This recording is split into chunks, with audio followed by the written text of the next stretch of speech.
Damian Cole didn't wait for an invitation. He walked into Ethan Carter's company boardroom like he already owned it, because in his mind he already did. He dropped a manila envelope on the conference table, slid it toward Ethan's empty chair, and smiled at the three board members sitting there. "The CEO has a secret," he said. "A baby. Not his wife's. Not even really his. And when that story breaks, every investor in this building is going to want answers he can't give." He straightened his cufflinks, turned for the door, and added without looking back, "Tell him I'll be fair. He has 1 week to step down." If you've ever watched someone burn down something they didn't build, you know the specific kind of rage that story starts with. Stay with this one to the end. Hit like, drop a comment with the city you're watching from, and let me see how far this story travels. But the morning Ethan Carter came home early, the house smelled like someone else had been living in it. Not in any dramatic way. No strange shoes by the door, no unfamiliar coat on the rack. It was subtler than that. Baby powder, warm milk, the faint trace of something laundered with a different detergent. Ethan stood in the foyer of his own house, with his carry-on bag still rolling behind him, and tried to identify what felt wrong, the way you sometimes walk into a room and know someone has been there without being able to point to a single thing that proves it. He'd cut the Seattle trip short by 11 days. The acquisition talks had collapsed faster than projected. The other company's CFO had internal problems Ethan's team hadn't caught in due diligence, and by the time it became clear the deal was going nowhere, there was no point in staying. He'd texted Maya from the airport. "Flight at 6, be home around 9. She'd responded with a thumbs-up emoji and nothing else, which was unusual for her, but not unusual enough to think about on a red-eye. The house was quiet in the way houses get when people inside them are holding their breath. Ethan set his bag against the wall and walked toward the kitchen. One of the household staff, a woman named Rosa, who had worked for them for 6 years, came around the corner from the hallway and stopped when she saw him.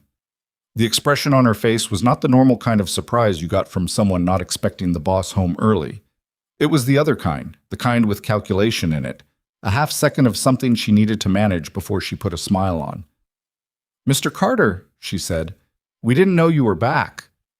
Texted Maya on the way. Right. She was holding a small plastic bin with folded cloth in it. White cloth. Small cloth. "Welcome home. I'll let her know you're here." "She upstairs?" "The East Wing." That was odd. Maya used the East Wing as a sitting room and occasionally as a reading room when she wanted distance from the home office noise. She didn't spend evenings there. Ethan took off his jacket and hung it on the back of a chair. He got himself a glass of water from the kitchen tap because he couldn't be bothered with the filtered pitcher, and he stood there for a moment listening to the house. Somewhere above him, past the ceiling, he could hear something. It was muffled, low, rhythmic. He took the stairs. The East Wing hallway had a different quality of light at this hour. 2 lamps on, the overhead off, the kind of warm, dim lighting you put on when you want a space to feel like a room someone actually lived in rather than a showroom. Ethan walked down the hall and stopped at the door at the end of it. He could hear it clearly now. A baby. Not crying. Just the sounds a newborn makes, those small grunting, shifting sounds. And beneath that, Maya's voice, very low, saying something in the patient sing-song register that you never used for anything except talking to someone who couldn't understand words yet. Ethan put his hand on the doorframe and stood there. He pushed the door open. Maya was sitting in the wingback chair near the window with a baby against her chest. Small, wrapped in a yellow blanket. She had one hand cupped against the back of its head, and she was looking down at it, and for exactly 2 seconds, before she heard him and looked up, she looked completely at peace in a way Ethan hadn't seen on her face in years. Then she saw him. She didn't startle. She didn't go pale. She met his eyes across the room and held them, and what he saw there was not guilt exactly, more like someone who had been waiting for this and had already decided how they were going to hold themselves through it. "Ethan," she said. He didn't move from the doorway. He looked at the baby. The baby was asleep now, or close to it, small fist curled near its face. "How long?" he said.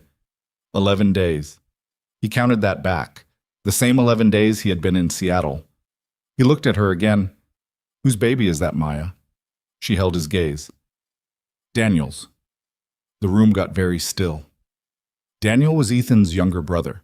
Daniel, who had been absent from every significant event in Ethan's life for the past 4 years. Daniel, who had borrowed money twice and returned none of it, who had dropped out of 2 graduate programs and worked a string of jobs that never lasted, who had told Ethan at Christmas 2 years ago that the problem with Ethan was that he'd turned into their father and didn't even know it. Daniel, who Ethan had not spoken to in 8 months because the last conversation had ended with both of them saying things that didn't unsay themselves easily. "Daniel doesn't have a baby," Ethan said. "He does now." Maya shifted slightly, adjusting the blanket. The mother's name was Cora. She was 26. They weren't together long. I don't think it was serious for either of them, but she was pregnant and they were trying to figure it out. She paused. She died during delivery, hemorrhage. The baby survived. Ethan said nothing. Daniel panicked, Maya continued. Her voice was steady, but he could hear what the steadiness was costing her. He called me from the hospital because he didn't know who else to call. He couldn't reach you, or he told himself he couldn't. He had no plan, no place, no idea what to do with a newborn, and the hospital was asking him questions he didn't have answers to. I drove out there. Without telling me. Without telling you. He stepped into the room. He didn't cross to her.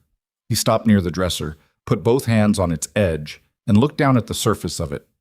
Someone had put a changing pad there. A small stack of diapers. A bottle, cleaned and capped. "And Daniel," he said. "Where's Daniel now?" "I don't know." He looked up. "He left," she said. 3 days after I brought the baby here. He said he needed time to think. He didn't say where. She looked down at the child in her arms, and something moved across her face. Not anger at Daniel, not quite. Older than anger. "He's terrified, Ethan. I'm not defending him, but he is." "So you have his son." "Someone has to." The baby made a sound. Just a small breath, a shift, the way sleeping things move. Maya adjusted her hold without thinking about it. The motion already practiced, already automatic in the way that only happened with repetition. Ethan watched her do it. He felt about 17 different things and couldn't have accurately named any of them in that moment. He looked at the baby, really looked at it, and saw the small compressed features, the faint dark hair, the impossible smallness of the fingers near its face. He looked at his wife holding someone else's child in a room of his house that had been quietly converted into a nursery while he was in Seattle, closing a deal that turned out to be worth nothing. He pushed off from the dresser and walked out of the room. He didn't sleep much that night. He lay in the dark of their bedroom and stared at the ceiling and tried to approach the situation the way he approached everything, as a problem with variables that could be organized and addressed. It didn't work. The variables kept refusing to organize. A newborn. Daniel gone.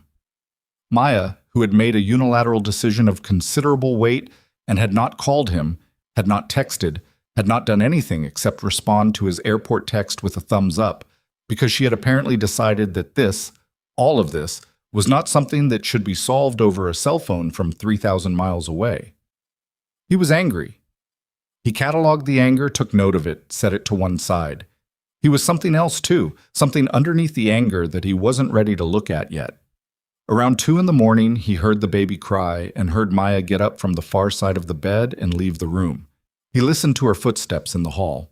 He thought about Daniel in some unknown location, probably not sleeping either, probably sitting in a car somewhere or a motel room running from the weight of the thing he'd left behind. Ethan closed his eyes. He did not think about his father. He specifically did not do that. In the morning, Maya was in the kitchen with the baby propped in one of those infant seats on the counter. A bouncy chair, he thought they were called. And she was making coffee with one eye on it and one eye on the baby, the way people learn to do things when half their attention was always occupied. Ethan sat down at the kitchen table. For a while, neither of them said anything. He watched the baby. In the morning light, it looked less alien than it had the night before.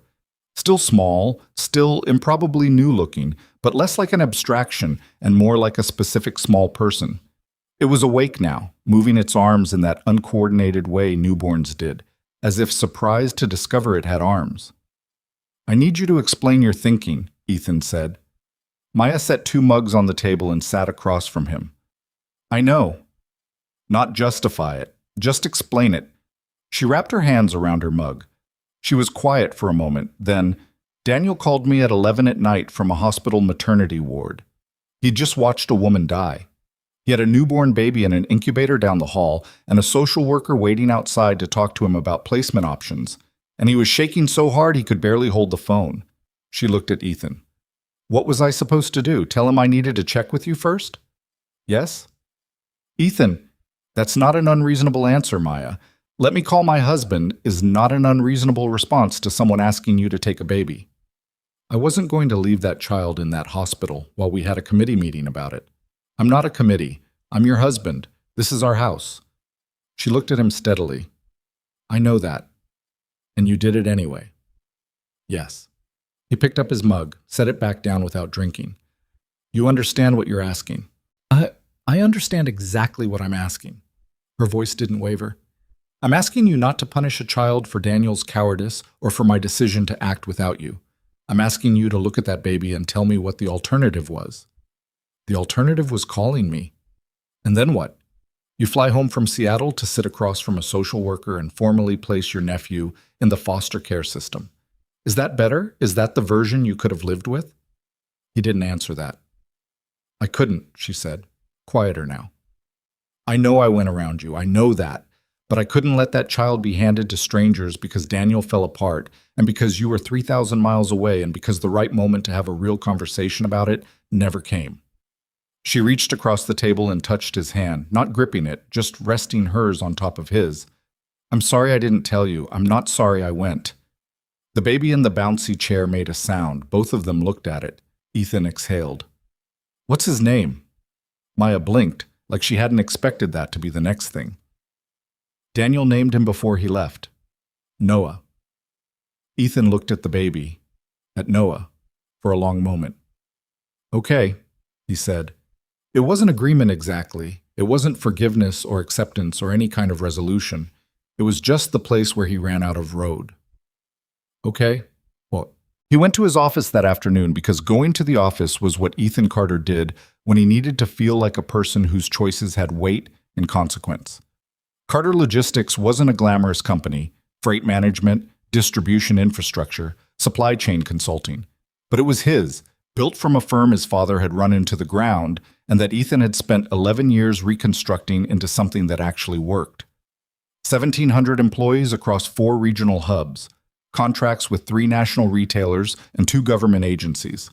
A reputation carefully maintained for reliability. His assistant, Priya, met him at the elevator with his messages and a look on her face that was professionally neutral in a way that was just slightly too deliberate. Welcome back, she said. What's waiting? Operations review with Marsh at 2. Legal update from Sandra at 3:30. The Holloway contract amendment is back on your desk. They want another extension on the delivery clause. They always want another extension. Yes. He took the messages. Anything else? Priya hesitated. It was a fraction of a second. Nothing urgent. He looked at her. What is it? It can wait for after your 2 o'clock. Priya. She kept her expression careful. Someone's been asking questions about the Ridgeline account. I got a call from a contact at Meridian Capital this morning. They said they'd received some documents about our operating margins on the Ridgeline distribution hub. Internal documents. She paused. Documents that shouldn't be outside this building. Ethan was still. From who? That's what I don't know. The contact at Meridian wouldn't say. They were being careful, but they were spooked enough to call me directly rather than go through official channels, which means whoever sent it was trying to create pressure without leaving a clear trail. Get me originals of the Ridgeline operating reports, everything from the last 18 months. I want to know which formats, which access points, who pulled what. Already started. He walked toward his office, stopped in the doorway. You said someone's been asking questions. How long has this been going on? Priya's expression didn't change, but something in her eyes did. I've had 2 other odd calls in the past 6 weeks. I didn't connect them until this morning. 6 weeks. He'd been dealing with the Seattle acquisition for 4 of those 6 weeks. Head down, focused, trusting the machine to run because the machine had always run. He went into his office and closed the door and stood at the window looking out at the city below, and thought about the word inside. Someone inside his company. Someone who knew the Ridgeline account well enough to have internal documents. Someone with access. The machine, it turned out, had not been running on its own. Marcus Heald had been with Carter Logistics for 19 years. He'd started as a regional operations coordinator under Ethan's father, back when the company was still called Helix Distribution and was barely solvent. When Ethan had come in after his father's third stroke and started the long, painful work of rebuilding, firing half the management layer, renegotiating every contract, rebuilding the books from scratch, Marcus had stayed. He'd been useful, more than useful, reliable. He knew the operational architecture of the company better than anyone except Ethan himself, had lived through every transition, every pivot, every hard season. Ethan had promoted him to operations director 6 years ago, had trusted him with things he didn't trust to anyone else. He didn't think about Marcus as he looked at the city. Not yet. He didn't have enough to think, but the thought was there the way a splinter was there before you'd located it. He got home after 8. Rosa told him Maya had put Noah down an hour ago and was in the kitchen. He found her at the table with a cup of tea and a laptop open to what looked like pediatric nutrition guidelines. "He's 3 weeks old," Ethan said. "I know how old he is. You're researching feeding schedules. He's been fussy in the afternoon, and I want to figure out if it's the formula or just timing." She looked up. "You were at the office late." "Situation at work?" She watched him for a moment. "What kind of situation?" He sat down. He almost deflected. "Work stuff. I'll figure it out." Because that was his reflex, had always been his reflex. Keep the two domains separate. Don't bring the problem home. Don't make it her problem. He sat with the reflex for a second. "Someone's been leaking internal documents to outside parties," he said. "Could have been going on for weeks, possibly longer." Maya put the laptop aside. "From inside the company. Has to be. The documents are too specific, too operationally detailed. It's not a hack. Someone who works there pulled them and passed them along." "Do you know who?" "No." "Do you have a suspicion?" He was quiet for a moment. "I'm not going to say it out loud yet." She knew him well enough not to push.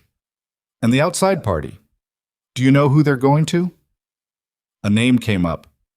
He said nothing else, but something crossed Maya's face when she read his expression, some understanding of the weight of what he wasn't saying, and she didn't press that either. She picked up her tea, looked at him across the table the way she sometimes did, this measuring look that was not unkind but was very clear-eyed. "Rough week for a homecoming," she said. "Yeah." He almost smiled. "Kind of is. What you tried?" The name was Damien Cole. Ethan had known Damien for 11 years, had known him the way you knew someone in the same industry who occupied an adjacent lane and occasionally tried to swerve into yours. Damien ran a logistics consulting firm, Cole Strategic, that was smaller than Carter Logistics but faster moving, less bound by the kind of operational infrastructure that gave Ethan's company its stability, but also its limitations. They had competed for the same contracts 3 times. Ethan had won 2 of those 3. Damien Cole did not lose well. This was not a secret. He was the kind of man who spoke about competition with a specific vocabulary: eliminate, capture, destroy, that other people used as metaphor, and that Ethan had gradually come to believe Damien meant more literally than most. He had known, in a loose background way, that Damien had been circling. There had been feelers in the market about Carter Logistics' valuation, the kind of discreet inquiries that weren't quite acquisition conversations but were designed to test whether the ground was soft. Ethan had noted them and moved on, because the ground was not soft, and the company was not for sale, and Damien Cole was a problem for another season. Apparently the season had arrived. What Ethan didn't yet understand was how the baby connected to any of it. He turned that over in his mind that night and the night after, and the answer that came back, slowly, with the particular reluctance of something you didn't want to be true, was that Damien Cole was not the kind of man who needed the connection to be logical. He was the kind of man who looked for pressure points. Any pressure point. And a newborn baby of uncertain legal status, living in the CEO's home without documentation, was absolutely a pressure point. 4 days after Ethan came home, he got a call from his board chair, a woman named Helen Greer, who had been on his board for 5 years and who had never once in 5 years called him before 9 in the morning. She called at 7:42. "Ethan," she said, "I need you to come in today. I'm already planning to, not a regular day. Come at noon. Come to the private conference room." He didn't say anything for a moment. "What's this about, Helen?" She was quiet in the way that careful people were quiet when they were choosing their next words with precision. "Someone reached out to 2 of our board members, separately, within the past 48 hours. Damian Cole." A pause. "You know." "I know enough." He was standing at the window again.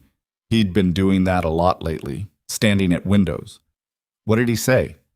"He said you have a child in your home, a child with unclear parentage and no legal documentation. He framed it as a governance issue. He told them the optics of a CEO with undisclosed personal complications, his words, were a liability the company couldn't afford in the current contract environment." Ethan felt the cold clarity that came when the shape of a threat became fully visible. Not panic, clarity. He'd always been that way in crisis. Fear narrowed him, sharpened him, turned him into someone less pleasant and more effective. "He's looking for leverage," Ethan said. "He's looking for a foothold," Helen corrected. "He's already filed a request to be heard at next month's board meeting, formally, as an outside stakeholder who believes there are governance concerns at Carter Logistics." "He's not a stakeholder. He's a competitor who holds a very small position in one of our minority shareholder funds. It gives him just enough of a standing to make the filing technically legitimate." Helen's voice was level. She was angry. He could hear it under the professional composure, but she was channeling it into information. "The 2 board members who were contacted are shaken. They're not jumping ship, but they're asking questions I don't have good answers to because I don't have the full picture. I'll give you the full picture. Today at noon. Today at noon."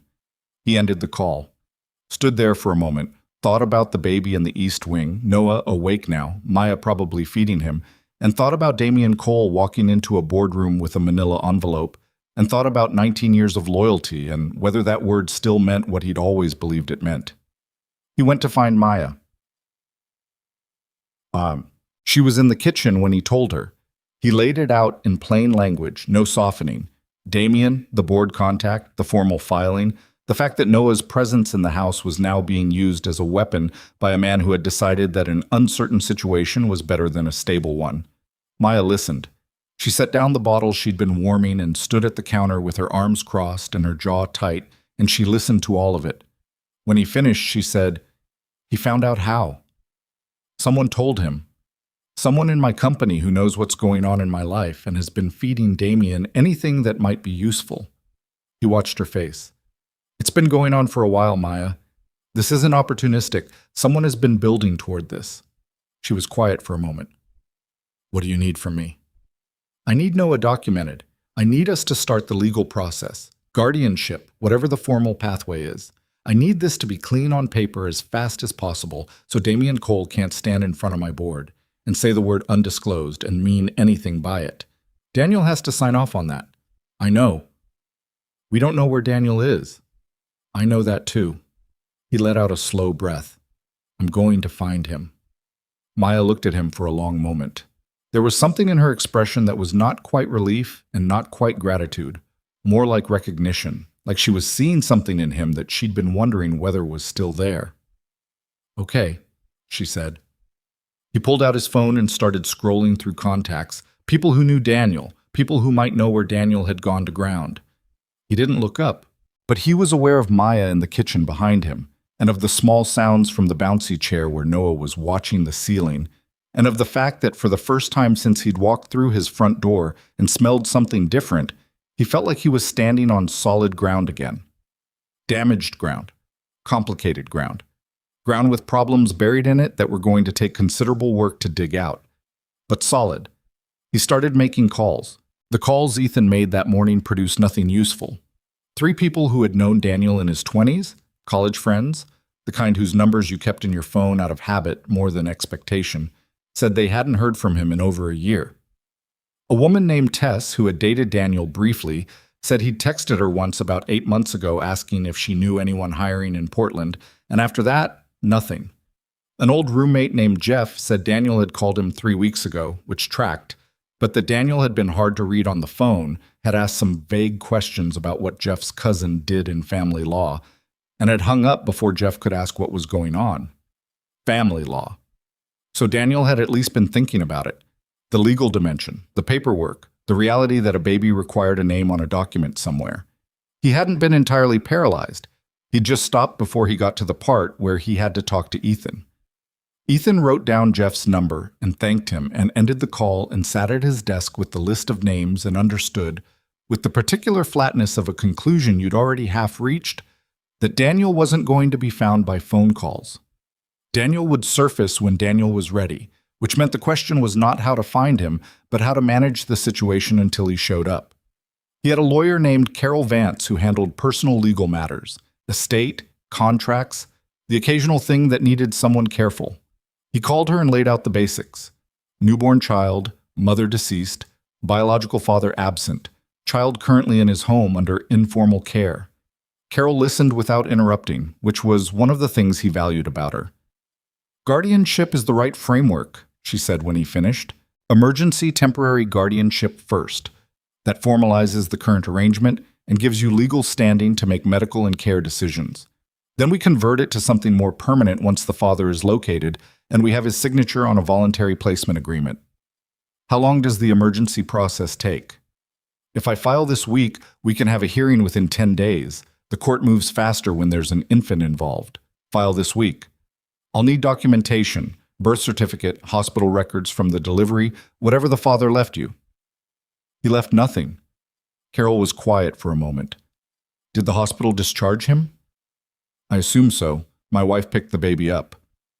Then there are hospital records. I can subpoena them if necessary, easier if we can get the biological father to sign a release, but we can work around him initially. Another pause. Ethan, is there a reason we're moving quickly on this beyond the normal urgency of a minor in informal care? Yes. How bad? Someone is attempting to use the child's presence in my home as a governance issue with my board. If I can show that the arrangement is formal and documented, the argument collapses. Carol made the sound she made when something annoyed her, a small exhale through the nose. I'll file by Thursday. He thanked her and hung up and wrote Thursday on the notepad in front of him and put a box around it and set the pen down. The clock on his desk said 11:20. He had 40 minutes before he needed to leave for the board meeting. He spent those 40 minutes reading through the Ridgeline operating reports that Priya had pulled, looking for patterns. What he found was both worse and more specific than he'd expected. The documents that had been sent to Meridian Capital weren't just general margin summaries. They were granular analyses of the Ridgeline Hub's cost structure, including some projections that existed in only 3 places: his own hard drive, the operations server, and Marcus Heald's quarterly reports. The projections were internal work product. They had never been distributed. They should not have existed anywhere outside those 3 access points. Ethan sat very still and stared at those 3 access points and felt the splinter locate itself. He did not confront Marcus that morning. He made a note. He went to the board meeting. The private conference room on the 14th floor held 6 people when Ethan arrived. Helen Greer at the head of the table, 2 other board members, Raymond Cho and Susan Adler, both of them looking like people who had spent the last 24 hours trying to decide where to position themselves. And 2 people Ethan didn't recognize, who turned out to be legal counsel Helen had brought in preemptively. There was no one else. No Damian Cole. Cole had made his move by proxy. He'd planted his seeds and stepped back to watch them grow. Ethan took a seat and didn't wait for anyone to open. He laid out everything clearly and in order. Noah, Daniel, Maya's decision, the legal process already in motion, the timeline, the fact that by Thursday there would be court documentation formalizing the guardianship arrangement. He didn't apologize. He didn't editorialize. He presented it as information because that was what it was. When he finished, Raymond Cho said, "Why didn't you disclose this when you returned?" "Because I was home for 3 days before I had a complete picture of the situation myself. And because a family matter involving an infant and an absent family member is not a material corporate disclosure." Cole is framing it as a governance issue. Cole is framing it as whatever gives him a reason to stand in front of this board. Ethan looked at Raymond directly. He's a competitor who holds a fractional position in a minority fund, and he has decided that uncertainty is more useful to him than a direct approach. The moment this is properly documented, his filing has no basis. Susan Adler, who had been quiet, said, "And the internal leak." Everyone looked at her. She had said it plainly, without preamble, which told Ethan that Helen had briefed her fully. "Separate matter," Ethan said. "Related in timing, possibly related in orchestration. I'm working on it." "Working on it meaning you don't know yet," Susan said. Not unkindly, just precisely. "Working on it meaning I have a strong suspicion that I am not going to act on until I have evidence that holds up to scrutiny." Helen, who had been watching Ethan throughout, said, "What do you need from us?" "I need the board to hold its position for 30 days. Don't respond to Cole's filing beyond the minimum required acknowledgement. Don't engage with any external inquiries about internal company matters. Give me 30 days and I'll give you a complete picture." The room was quiet for a moment. Helen looked at Raymond. Raymond looked at Susan. Susan looked at her hands. 30 days, Helen said. "Then we need full transparency." "You'll have it." He drove back to the office and sat in the elevator going up and thought about 30 days and what had to happen inside them. What? Marcus Heald was 53 years old, broad-shouldered, with the kind of face that had been trustworthy for so long it had become difficult to read any other way. He had a photo of his kids on his desk and a framed print of a mountain trail on the wall, and he ran his team with a combination of patience and pressure that produced genuinely good results. Ethan had watched him work for 19 years. He also had access to the ridgeline projections. Ethan didn't confront Marcus. Instead, he asked Priya to pull Marcus's building access logs for the past 6 months, cross-referenced with server access logs from IT. He asked IT to run it quietly, framed as routine security prep for the government contract renewals, which was plausible enough that no one asked questions. The results came back on the second day. Marcus had accessed the ridgeline projection files 14 times over the past 4 months. That itself wasn't suspicious. They were in his operational scope.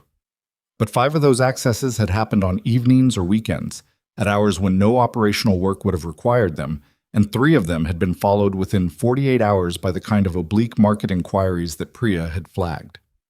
It wasn't proof. Not the kind that stood in a boardroom or a courtroom, but it was a shape.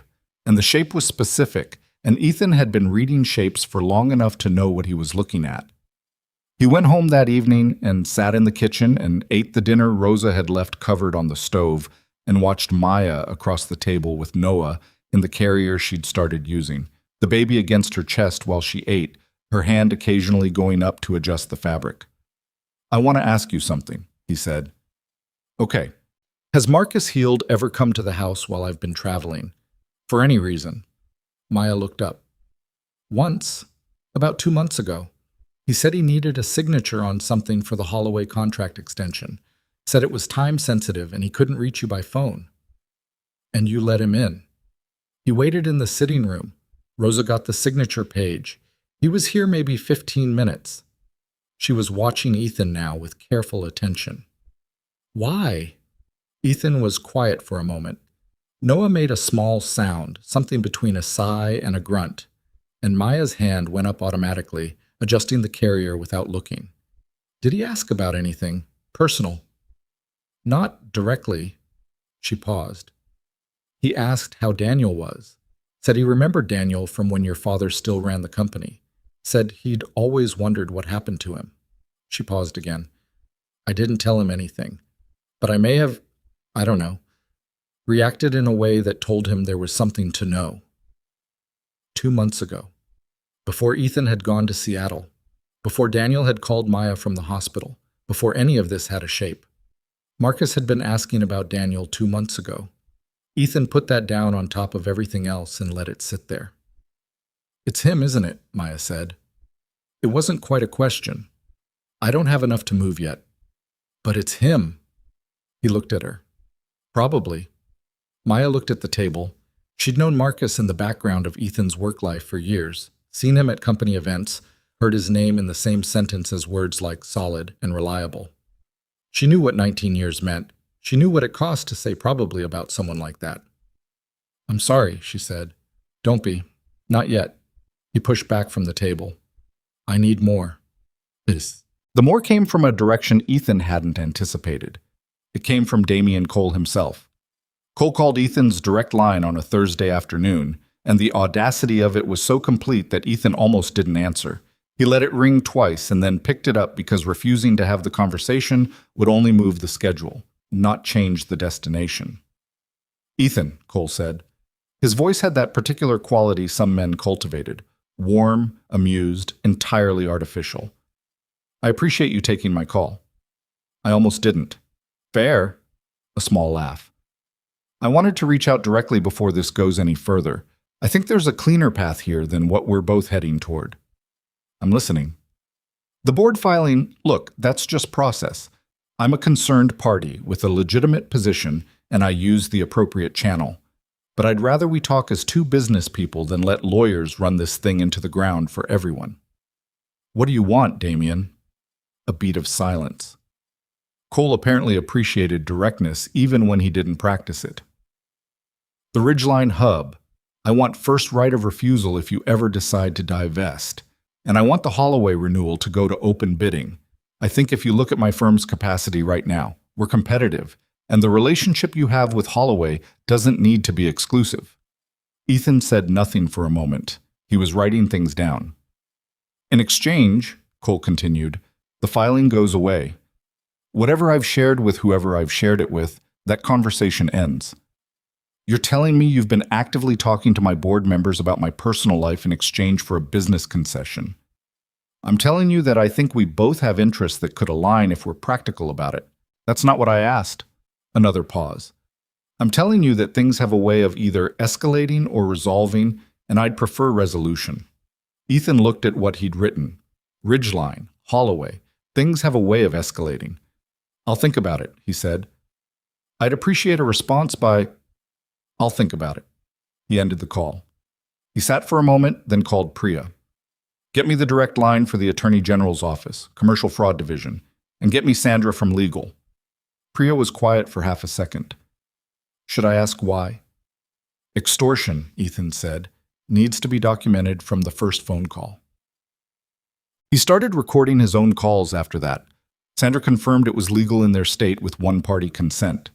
He briefed her on everything: Cole, Marcus, the board meeting, the documents, the timeline, and watched her take notes with the focused quiet of someone who was very good at converting chaos into legal strategy. "The Cole call is useful," she said. "If he repeats any part of that offer in writing, we have a much stronger position. He'll be careful now. He's not stupid." "No, but he's impatient. Impatient people make moves, and moves leave tracks." Sandra capped her pen. "What about the internal source?" "Not enough yet for action. Close. When you have it, bring it to me before you do anything, even if your instinct is to walk into someone's office and fire them on the spot." He looked at her. "That's a specific instruction. You're a person who acts quickly when you've made up your mind. I'm telling you, in this situation, the order of operations matters enormously. If he's been feeding Damian Cole confidential documents, that's potentially criminal. If we do this wrong, we lose the criminal case, and we get sued for wrongful termination." Ethan nodded. "Order of operations." "Thank you." He left her office and went back to his own and stood at the window again, his window, with the city laid out below it, and thought about 19 years and what a person did with 19 years that led to this. What the decision point had been. When loyalty had curdled into something else, and why. And whether it had been Damian Cole's doing or whether Damian Cole had simply found a door that was already open. He didn't know the answer. He wasn't sure he needed to. At home, things had found a kind of surface rhythm that was strange and not entirely uncomfortable. Noah had started sleeping in longer stretches, 3, sometimes 4 hours at a stretch, which meant Maya was less depleted by morning and more capable of the kind of conversation that didn't run on fumes.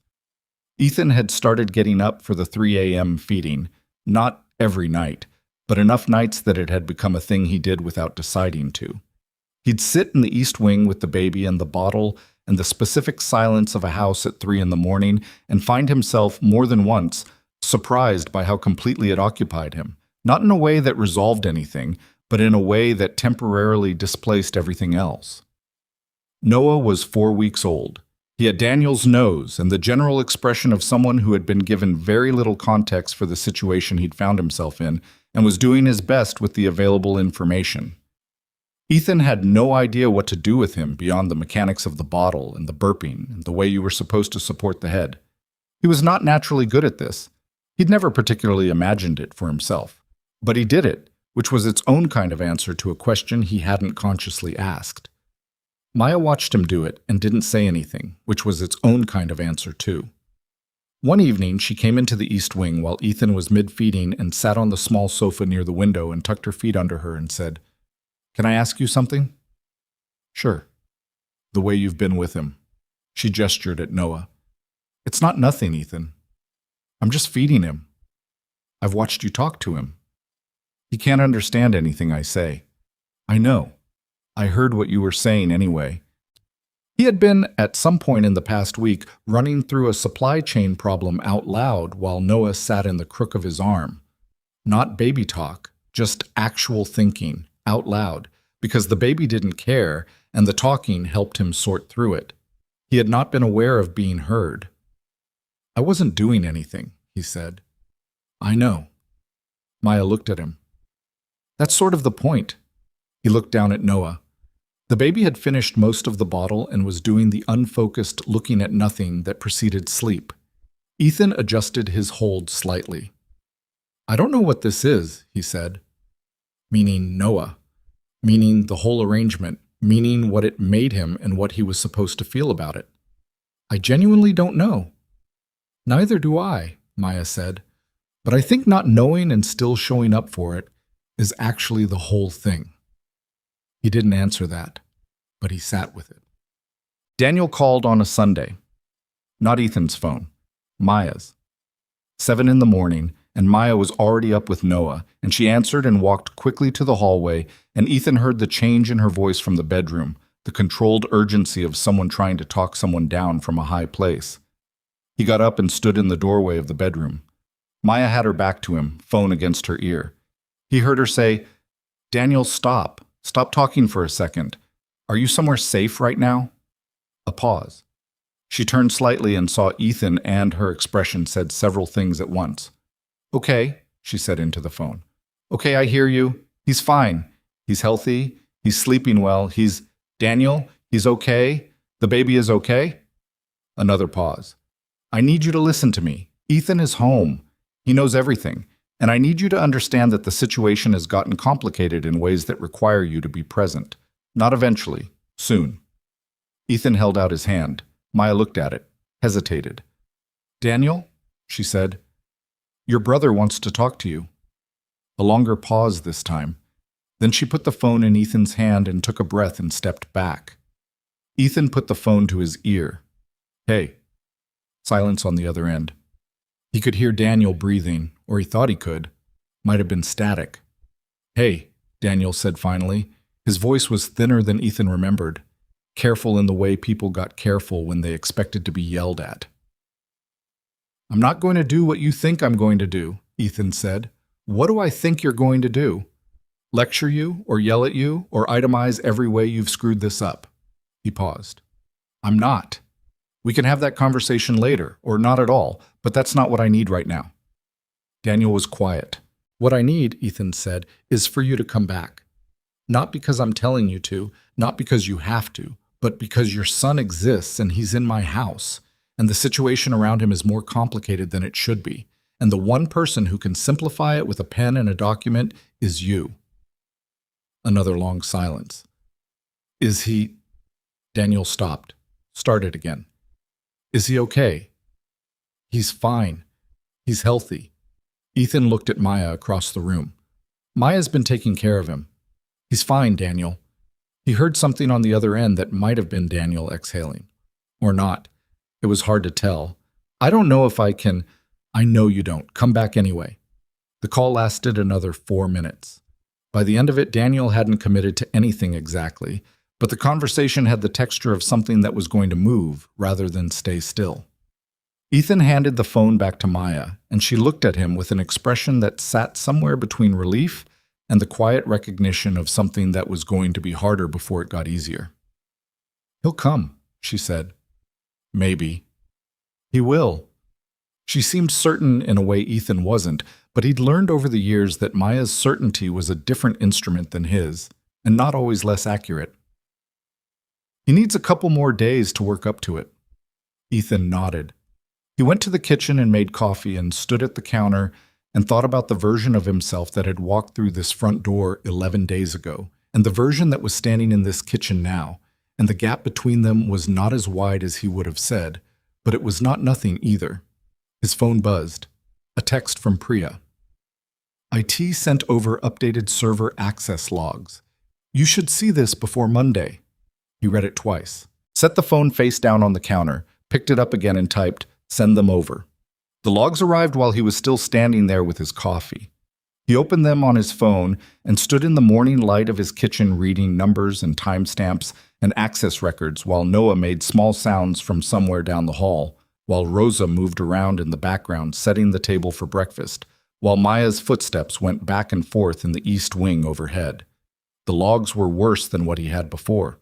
More accesses, more specific. A pattern that wasn't ambiguous anymore, that had gone past ambiguity into something that looked, in the flat light of a Sunday morning, exactly like what it was. He thought about 19 years. He thought about Marcus Heald's face, trustworthy in the specific way of something that had been presented as trustworthy for long enough that the presentation had become the thing itself. He thought about Damian Cole's voice on the phone. "I think there's a cleaner path here," and felt the particular kind of cold that came not from temperature but from comprehension. He put the phone in his pocket and finished his coffee and thought about Monday. Monday was going to be a long day. Monday arrived the way bad days often did, not with any particular announcement, just the ordinary machinery of morning running slightly wrong from the first hour. Ethan was at his desk by 7:15, the server access logs already printed and in a folder in front of him, when Priya knocked and came in without waiting, which she only did when something couldn't hold. "Marcus called in," she said. "Said he has a family matter, won't be in until afternoon." Ethan looked at her. Did he say which family matter? No, just that he'd be in by 1. Ethan thought about that for a moment. Marcus had not missed a Monday in 19 years, or if he had, Ethan couldn't remember it. He nodded and told Priya to let him know the moment Marcus came through the building entrance, and Priya said she would, and left. He spent the morning doing the work that still had to be done regardless of everything else. The Holloway contract amendment, a call with the regional hub managers, a budget review that had been pushed twice already. He did all of it with the particular focus of someone who had learned, over years, to compartmentalize not by suppressing what was in the other compartments, but by simply refusing to let them open until the right moment.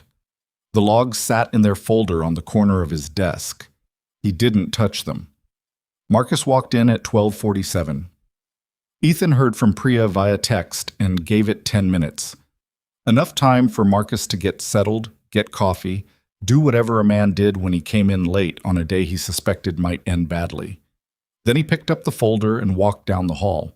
Marcus's office had a glass partition facing the open floor plan, but the interior walls were solid. Ethan knocked once and went in and closed the door behind him, and Marcus looked up from his desk with an expression that was very nearly normal, almost exactly the face of a man who had nothing particular on his mind.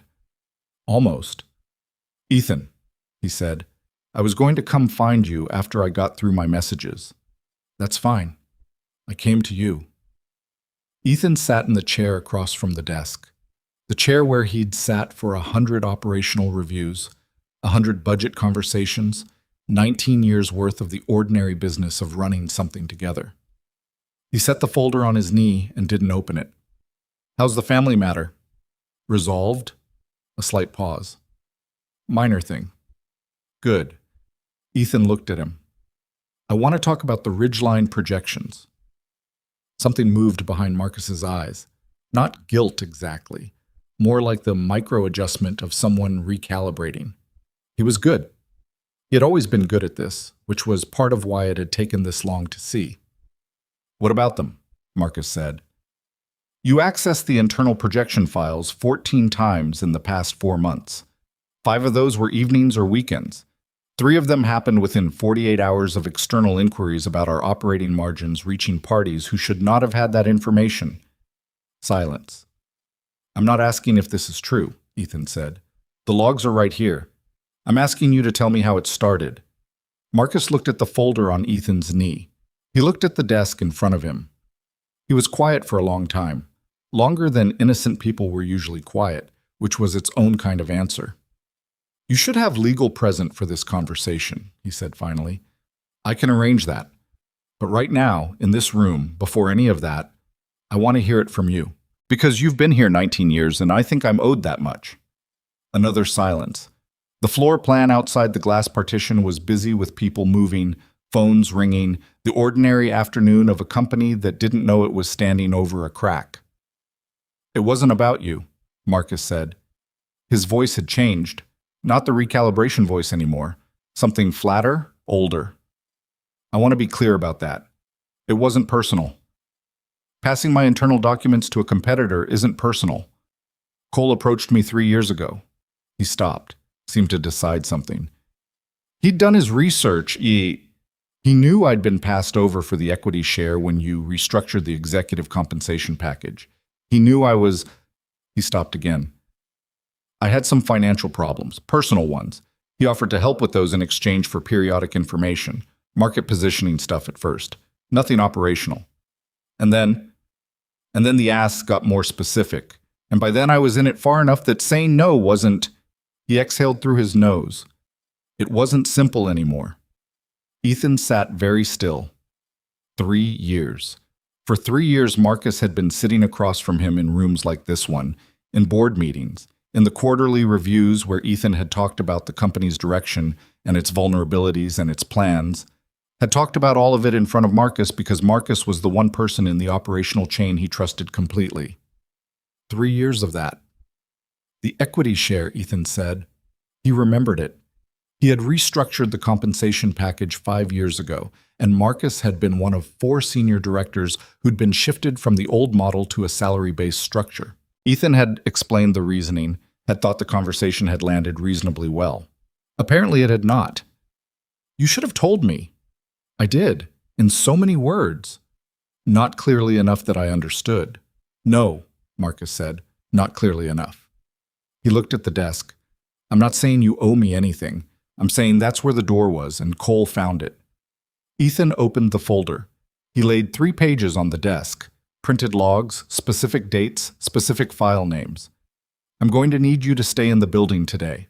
I'm going to call Sandra Reeves from legal, and she'll come down, and we'll continue this conversation formally with documentation. I need you to understand that what you tell her today will matter significantly to how this proceeds. Marcus looked at the pages. He didn't touch them. Are you going to fire me? That's not the only question on the table right now. Ethan stood. The more important question is whether you're going to cooperate with what comes next. Because Cole has been building something for 3 years using your access, and the way to dismantle it is not going to be clean or quick, and your role in that process is something you still have some say over. Marcus looked up at him. For the first time since Ethan had walked in, something in his face broke slightly. Not remorse exactly, but the look of a man who had been carrying something very heavy for a very long time and was finally setting it down, even if the setting down was not voluntary. I have records, he said quietly, of everything. Dates, communications, what he asked for, what I gave him, I kept them. A pause. I don't know why I kept them. I kept them. Ethan looked at him for a moment. Don't go anywhere, he said. He picked up the folder and left. Sandra was in Marcus's office within 40 minutes. Ethan gave her the room and went back to his own and called Helen Greer and told her, in brief, that the internal source had been identified and that the situation was developing in a way that would require legal involvement and potentially law enforcement. Helen was quiet for a moment. Then she said, Was it someone I'd recognize? Yes. How long? 3 years. Another quiet. Ethan, I'm sorry. He didn't say anything to that. There wasn't much to say. The 30 days, she said. Still need them. Possibly fewer. He hung up and looked out his window and allowed himself for approximately 90 seconds to feel what it actually felt like. Not the analysis of it, not the tactical implications, just the flat, heavy reality of 19 years and what they had actually been worth to one party in the arrangement. It felt like a specific kind of tired that didn't come from not sleeping. Then he put it down and picked up his phone and called home. Maya answered on the second ring. How bad? She said, because she had learned to read his calls by their timing. Bad enough, but contained, I think. He paused. Is there anything new with Daniel? He called this morning. He's driving. He said he'd be here tomorrow. Ethan hadn't been sure he believed Daniel would actually come, but something in him loosened slightly at that. Okay. There's something else. Maya's voice shifted. The quality of it, careful, slightly lower, made him straighten in his chair. What? A man came to the gate this afternoon. He didn't identify himself to the intercom. Rosa didn't let him in, but he sat in a car outside the property for about an hour before he left. Dark sedan. She couldn't get the plates. The hairs on Ethan's arm went up. He had a security system. Cameras, a gated entry, the basic infrastructure of someone who lived in an expensive neighborhood and had made some corporate enemies over the years. He'd never had reason to actually use any of it. Lock the gate and don't open it for anyone you don't recognize, he said. I'll review the camera footage from my laptop. Don't let anyone in the house who hasn't been cleared. Ethan, it's probably nothing, but Cole is not... He stopped. Just lock the gate. Already did, she said. About 20 minutes ago. Of course she had. He pulled the camera footage that evening on his laptop at the kitchen table. The sedan was a dark gray four-door late model, and it had stopped at the gate at 2:17 p.m. and sat there until 3:40 before pulling away. The driver hadn't gotten out. The camera angle was too shallow to get the plates cleanly. He forwarded the footage to Sandra and to the security company that managed the property system and asked both of them what they could do with it. Sandra said she'd pass it to the private investigator the firm used for these situations. The security company said they'd flag any return visits. He sat at the kitchen table after that with the laptop closed and his hands flat on the table and tried to think through what Cole was doing. The board filing was a pressure tactic, designed to create uncertainty, push for concessions, soften the ground. The sedan at the gate was something different. That was surveillance, possibly scouting, possibly someone Cole had hired to get eyes on the situation at the house. The baby. It kept coming back to the baby. Cole had framed Noah as a governance issue, had used the uncertainty of the child's legal status as a wedge. The guardianship filing was in progress. Carol had submitted it on Thursday as promised, but the hearing was still a week out. Until the court formalized it, Noah existed in a space that Cole could characterize however he chose. And if Cole had found out, through Marcus or through other channels, that Daniel was absent and that the situation was genuinely undocumented, then the window he was looking at was narrower than Ethan had thought. He needed Daniel here. Not eventually. Now. He called Daniel's number. It rang 4 times and went to voicemail. He left a message that was brief and direct. I know you're driving. I need you to drive faster. Call me when you stop tonight. Daniel called back at 9:47 from what sounded like a gas station, a truck idling somewhere behind his voice. I'm in Nevada, he said. I'll be there by tomorrow afternoon. Something's happened at the house today. A car parked outside the gate. I don't think it's an immediate threat, but I need you to understand the timeline here is moving, and I need you physically present, and I need your signature on documents. A silence. Is Noah okay? He's fine. He's asleep. He's completely fine. I need you to focus on what I'm telling you. Okay? Daniel's voice was steadier than it had been on Sunday. The drive had apparently done something, given him time or distance, or the particular clarity that came from having committed to a direction and being in the middle of it. What do I need to do? Ethan told him. All of it.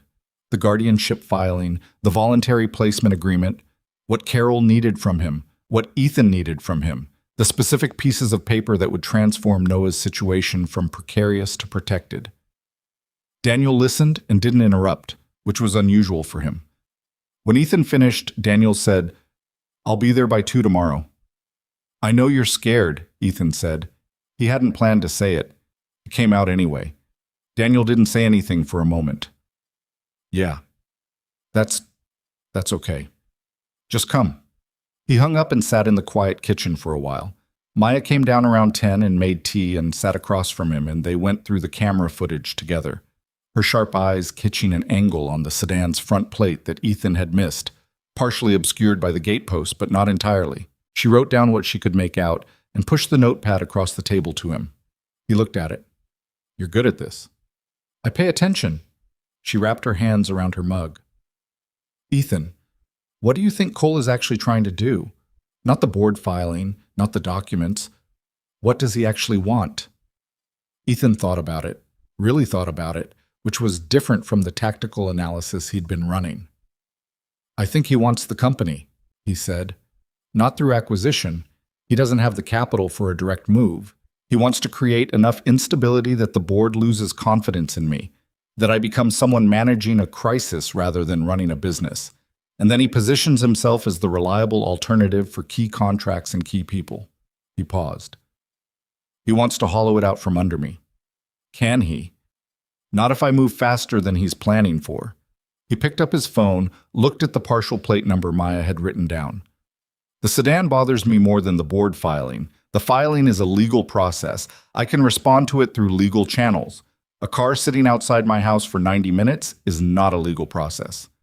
"No," Maya agreed. "It's not." Neither of them slept particularly well that night. Daniel arrived at 1:53 the following afternoon in a car that looked like it had been driven continuously for 2 days, which it had. He was thinner than the last time Ethan had seen him, in that particular way of someone who had been not quite eating and not quite sleeping for an extended period. He had a duffel bag over his shoulder, and he stood at the front door and looked at Ethan for a moment that had too many years in it to resolve quickly. "Hey," Daniel said. "Hey." Ethan stepped back from the door. "Come in." Daniel came in. He set the duffel down in the foyer and looked around the house with the expression of someone who had built up a version of this moment in his mind over a long time and was now revising it against reality. He looked at the staircase, the hallway. Rosa, who appeared from the kitchen, saw him and went back. "She's in the east wing," Ethan said. Daniel looked at him. "Maya?" "Noah." Something moved across Daniel's face, complicated, compressed, the whole weight of the past 6 weeks in a single expression. He nodded, didn't move toward the stairs immediately. "I'm sorry," he said. I know it doesn't cover it, but I am." "I know you are." Ethan put his hands in his pockets. "Go see your son. The paperwork can wait an hour." Daniel looked at him for a second longer. Then he went up the stairs. Ethan went to the kitchen and stood at the counter and listened to the house above him.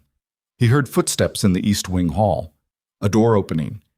Then nothing for a while, just the quiet of a house doing what houses did when something significant was happening inside them. When Daniel came back down 40 minutes later, his eyes were red in a way he wasn't trying to hide, and Maya was behind him with Noah in the carrier. Daniel sat at the kitchen table, and Ethan sat across from him, and Maya put the kettle on.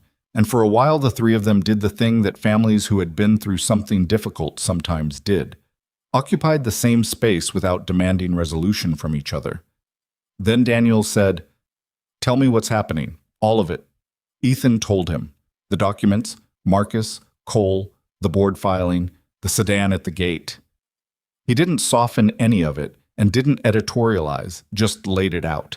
And Daniel sat and listened with his hands flat on the table the same way Ethan sometimes did, which neither of them noticed. When Ethan finished, Daniel said, "The sedan. You think Cole sent someone to look at the house?" "That's my best read." "Why? What does he want from the house?" "Information, probably. Confirmation of what Marcus told him. Maybe looking for leverage points. Who comes and goes? what the situation actually looks like on the ground. Ethan watched his brother. Why? Daniel was quiet for a moment. He looked at the table. Then he said, I have something. Ethan waited. When I left the hospital, when I left here, I wasn't just driving around because I panicked. I mean, I was. But I also... He stopped, exhaled. I'd been in contact with someone, a former employee of Cole Strategic, a woman named Adrienne Park, who worked in Cole's financial operations for 4 years before she left. She reached out to me about 2 months ago through a mutual contact, said she had information about Cole that she thought someone connected to Carter Logistics should know about. Ethan went very still. You've known about Cole for 2 months. I've been trying to figure out what to do with it for 2 months. Daniel's jaw tightened.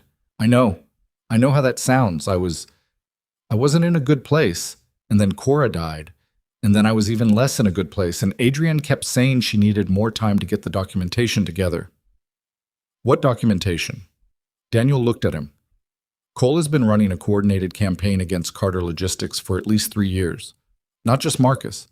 Marcus was one piece of it. He's had people inside 2 of your major client relationships, feeding him information about your service performance, your pricing vulnerabilities. He's been using that information to undercut you on renewals, positioning himself as the alternative in conversations with your clients before you even knew the renewal was at risk. A pause.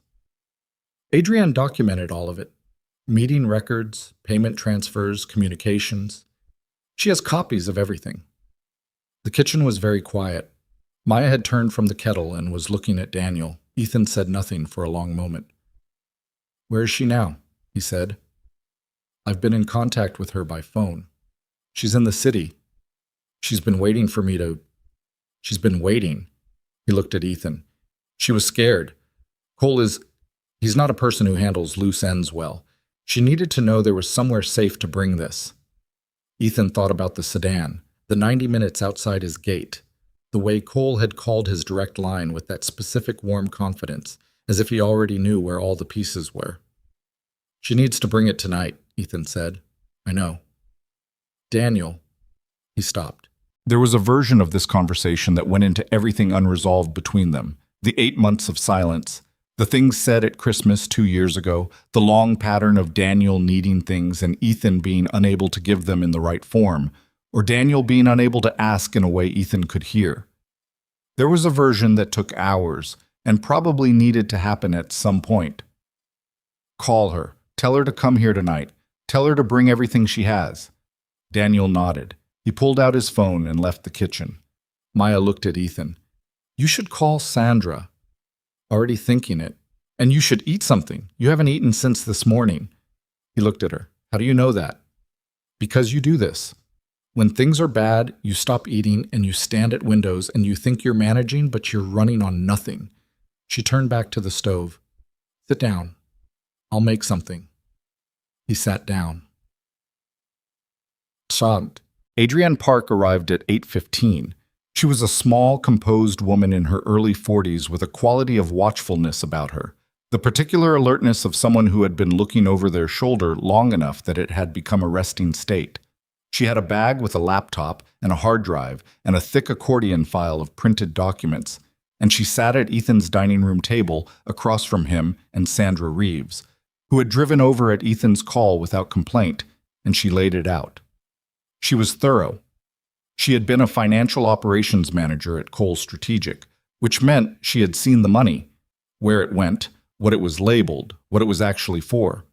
The payments to Marcus were in there, going back 37 months, routed through a consulting LLC that didn't exist in any meaningful operational sense. The communications with the people inside Ethan's client relationships were in there. Emails mostly, carefully worded but not careful enough for someone who knew what they were looking at.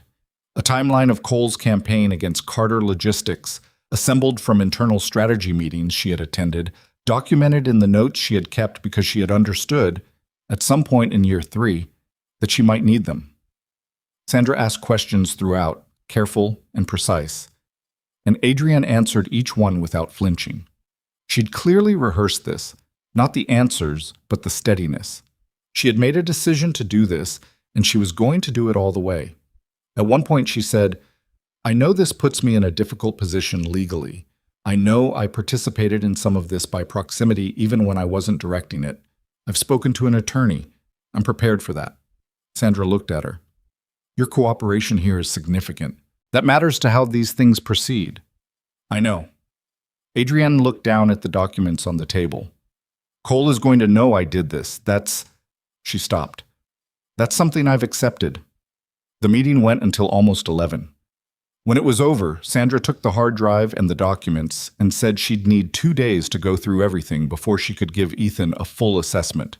She left, and Adrienne left, and Ethan walked back to the dining room and stood at the table looking at the rectangle of cleared space where all that documentation had been.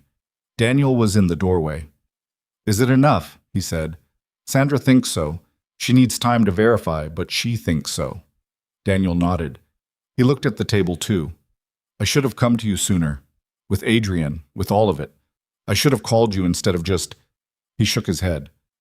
"I keep doing that. I keep deciding I know what you're going to say and acting on that assumption instead of actually talking to you." "I know." Ethan turned to look at him. "I haven't made it easy to talk to me." "No," Daniel said. "You haven't." They stood in the doorway of the dining room and looked at each other. It wasn't a resolution. Both of them knew it wasn't, but it was accurate, which was the first requirement for anything that came after. "There's a cot in the guest room," Ethan said. "You should sleep. Carol Vance needs you at 9 tomorrow for the guardianship paperwork." "Okay?" "Daniel!" His brother stopped in the hallway. "He looks like you around the eyes, just so you know." Daniel stood with his back to Ethan for a moment. His shoulders moved once. Then he went down the hall. The night passed without incident. Ethan was up at 2 for Noah's feeding, old habit now, 10 days into the habit, and he sat in the east wing chair with the baby in the low lamplight and thought about everything that was moving, all the pieces that were now in motion, the ones he controlled and the ones he didn't. He was about to set Noah back in the bassinet when his phone buzzed on the side table. A text from the security company. "Camera alert, vehicle at exterior gate, 2:04 a.m., not stopping. Drove past slowly." He put Noah down and went to the window and looked out at the dark property and saw nothing, just the gate and the tree line and the ordinary dark. He picked up his phone and called the security company's overnight line. "Same vehicle?" he asked when they answered. "Partial match on the plates. We're logging it and can file a report if you want to go that route." "File it." He stood at the window. "Is there a way to get eyes on the road beyond the gate?" "We can add a unit at the perimeter. It'll take until morning." "Do it." He stood at the window for a while after he hung up.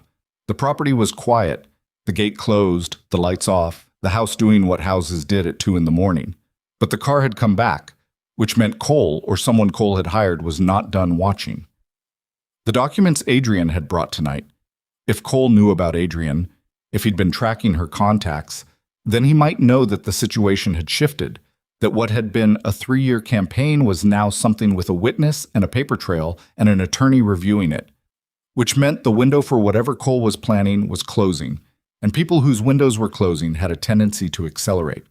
He went back to the east wing, checked that Noah was settled, sat in the chair, and looked at the baby sleeping in the bassinet with the specific, untroubled totality of something that had not yet learned to worry. Then he went to the hallway and woke Maya. She came alert instantly. She'd always done that, gone from sleep to awake without the middle ground, and sat up and looked at him. He told her about the car. He told her about the security edition in the morning. He told her to keep her phone charged and within reach. She listened. When he finished, she said, "Should we move Noah somewhere else?" "No, moving him creates more disruption than staying." He looked at the window. "I'm going to be home tomorrow, all day." "You don't need to—" "I'm going to be home." He met her eyes. "I need to be here.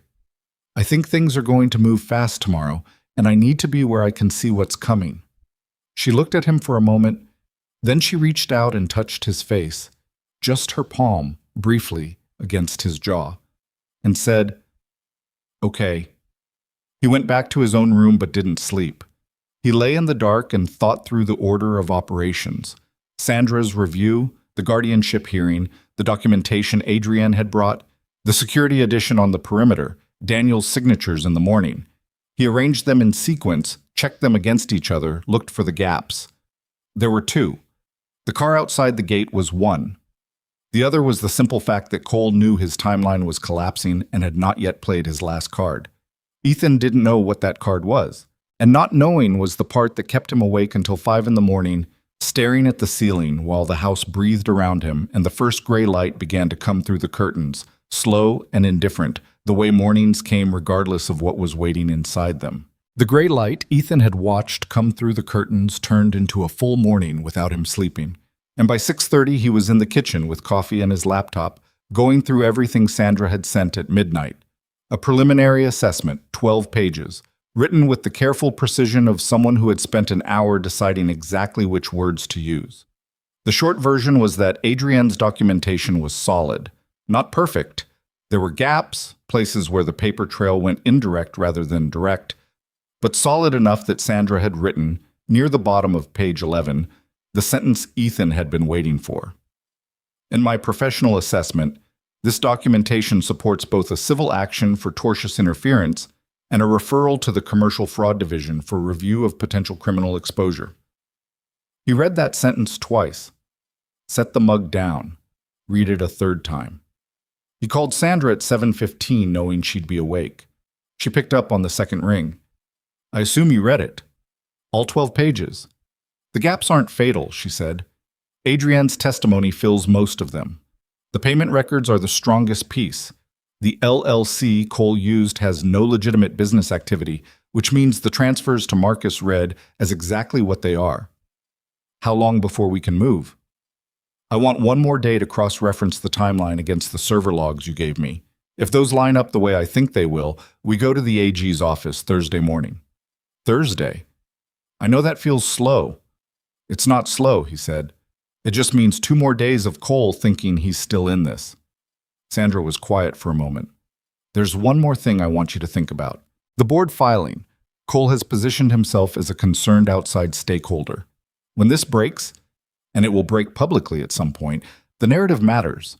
If the story is CEO covers up scandal, that's one outcome. If the story is CEO discovered systematic attack on his company, cooperated with authorities, and protected his family through proper legal channels, that's a very different outcome. You're saying I should get ahead of it. I'm saying that between now and Thursday, you should think carefully about who you talk to and in what order. Your board chair needs to be briefed before anything goes to the AG. Your major clients need to hear from you directly, not from a news item. And the guardianship hearing is Friday morning, he said. Carol confirmed last night. Good. Sandra paused. Is your brother still there? He's here. Keep him here until after the hearing. I don't care what it takes. He said he would, and ended the call. He sat at the kitchen table and mapped the next 48 hours in his head. The sequence, the conversations, the order in which things had to happen. Sandra had given him a framework, and he filled it in the way he always did, methodically, without ceremony, aware that the thing about frameworks was that they assumed the situation held still while you worked through them. The situation, as it turned out, did not hold still. Daniel came down at 8 with the specific expression of a man who had slept badly in a strange bed and had not yet fully arrived at the day. He poured himself coffee and stood at the counter and looked out the kitchen window at the backyard without saying anything. Ethan gave him a few minutes. Then, Carol's expecting you at 9. I know. Daniel turned the mug in his hands. I'm going. A pause. How long is the hearing on Friday? Carol says an hour, maybe less. The temporary guardianship is fairly procedural at this stage. The court just needs to confirm there's a stable environment and a willing guardian. Daniel looked at him. And then what happens? Long term. It was the question Ethan had been sitting with off and on for 2 weeks. He had not arrived at a clean answer because there wasn't one. That depends on what you want, he said. I don't know what I want. That's sort of the problem. Then you figure it out over time. That's allowed. Ethan picked up his coffee. The legal framework gives Noah stability regardless of what you decide. He's provided for, he's in a safe home. He has people who are going to look out for him. Whatever you work out after that, whether you're involved daily, weekly, whether you get to a place where you can take on more responsibility, that happens at whatever pace it happens. Daniel was quiet for a moment. You're being very measured about this. I'm trying to be useful. That's not what I mean. Daniel looked at him with that particular Carter directness that had always existed in both of them, the thing their mother had called the look, the one that didn't ask permission. I mean, you took in my son. You barely knew he existed, and you went from that to, you're up at 2 a.m. feeding him. Maya told me. Maya talks too much. She's proud of you. Daniel said it plainly, the way people said things that were true and didn't require decoration. I don't know if I would have done that in your position. I don't know if I would have let Maya bring him home, let alone... He stopped. I've spent a lot of years deciding what kind of person you were based on the worst version of the arguments we've had. I'm aware that's not fair. Ethan said nothing for a moment. There were things he could have said. About the Christmas argument 2 years ago. About the money that had never come back. About the specific shape of the distance between them that had calcified over years until neither of them tried to cross it anymore. There were things he probably should have said, or should have said earlier, when they might have mattered differently. Go sign the papers, he said. We can be complicated later. Daniel almost smiled. It didn't quite make it all the way, but it got close. He drank his coffee and set the mug down and went upstairs to get his jacket. Carol's office was downtown, and Daniel went alone. Maya was with Noah, Rosa was in the kitchen, and Ethan set himself up in the home office with his laptop and his phone and the 12 pages from Sandra and spent the morning doing what the situation required. He called Helen Greer first. She listened for 20 minutes without interrupting, which told him how seriously she was taking it, because Helen interrupted people regularly as a professional habit. When he finished, she said, Marcus? Yes, 19 years. I know. I'm not second-guessing your handling of it, she said carefully. I'm just 19 years. I know, Helen. She was quiet for a moment. Then she shifted. He could hear the adjustment, the board chair coming back to the front. The filing Cole submitted. If we go to the AG Thursday, and this becomes a matter of public record, we move to have the filing dismissed on the basis that the filer was engaged in criminal interference with the company's operations at the time of filing. Sandra believes that's straightforward. And the board members he contacted directly, Raymond and Susan. I'd like to brief them today. Personally, not through legal. He paused. They were put in a bad position by someone trying to use them as instruments. They deserve to hear this from me before it goes anywhere official. Helen was quiet again, and when she spoke her voice had a different quality. Not warmer exactly, but more direct. You know, there have been moments in the last 3 weeks when I wasn't sure how you were going to come through this. Honestly, Helen, neither was I. You're coming through it right. He thanked her and ended the call and sat for a moment with that. Then he called Raymond Cho. Raymond was harder, more defensive, the way people who felt they'd been manipulated sometimes were, directing the defensiveness outward rather than at the source of the manipulation. But he listened, and by the end of the conversation his tone had changed from guarded to something closer to quietly furious on Ethan's behalf, which was more useful. Susan Adler was the opposite check. She asked sharp questions, interrupted twice, and when Ethan finished said, "What do you need from us on the board level? Hold the line through Thursday. After that, I'll need a formal board statement of support when the filing is dismissed. Something that makes clear the governance concerns Cole raised were themselves a product of the campaign against the company." "We can do that," she paused. "The child. The guardianship hearing. Friday." "Good. Clean that up." "Not unkindly, just precisely. The company is stronger with a CEO whose house is in order." "I know. I mean that as support, not criticism." "I took it that way," he said, and he mostly had. And Daniel came back from Carol's office at 11:30 with signed documents and the specific look of someone who had done something that cost them and wasn't sure yet whether they felt better or worse for it. He came into the kitchen and sat down, and Ethan didn't ask him how it went because it was evident from his face how it went. It had gone the way necessary things went when you weren't ready for them, but did them anyway. Maya fed Noah at the kitchen table while they sat there, all three of them in the mid-morning quiet. And for a few minutes, nobody said anything about Cole or Marcus or the hearing or any of it. It was just the three of them and the baby and the particular domestic texture of a late morning in a house that had been under sustained pressure for weeks and was, for this hour, simply a house. Daniel looked at Noah with an expression Ethan couldn't fully categorize. Not quite what he'd expected. Not the overwhelmed panic of the hospital phone call. Not the avoidance of the weeks after. Something more complicated than either. Something that was working itself out in real time. "He's bigger," Daniel said, "than I remember." "He's 5 weeks old," Maya said. "They change fast." "Does he—" Daniel stopped. "Does he do anything? Like, that's specific to him, that's his?" Maya thought about it. "He makes this sound when he's almost asleep, like a little argument, like he's debating something and losing." She smiled. "And he hates the changing table. He's fine with everything else, but the second you put him on the changing table, he acts like it's a personal affront." Daniel watched the baby. "Yeah," he said quietly. "Okay." It wasn't resolution. It wasn't even the beginning of resolution. But it was something, and Ethan recognized it for what it was. The first moment where Daniel was looking at his son as a specific person rather than an abstraction of everything he'd run from. But yes, the afternoon was when things broke. Ethan was in the home office at 2:15 when the security system alert went to his phone.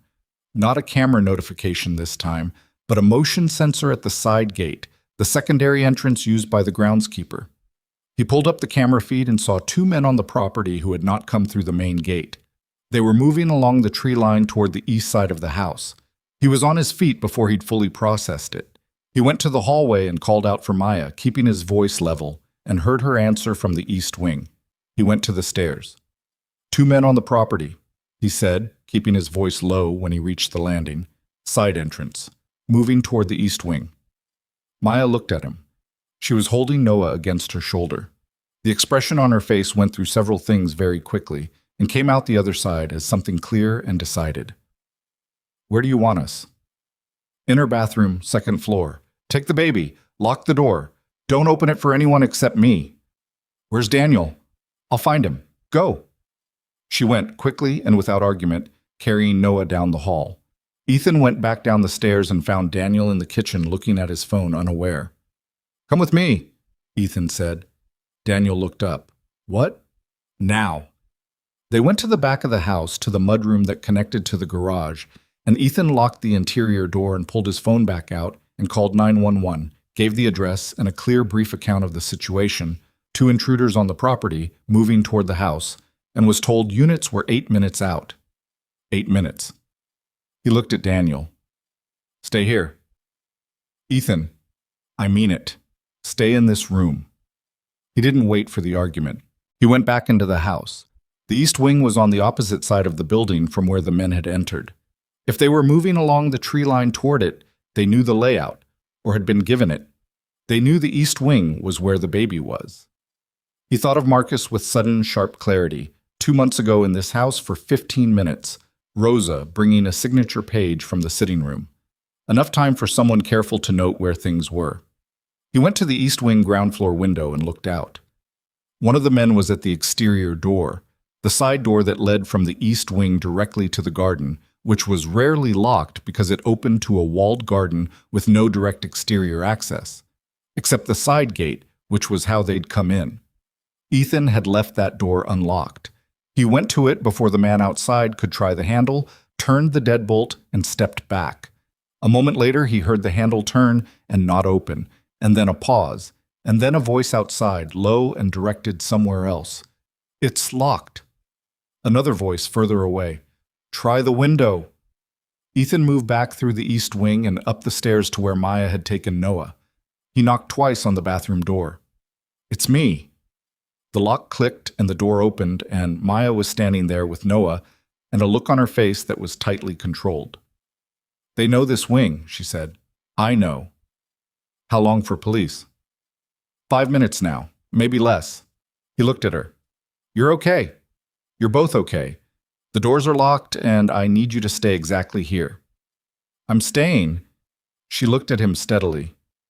"Go." He went back down the stairs. The sound came from the kitchen, not the east wing side, a window.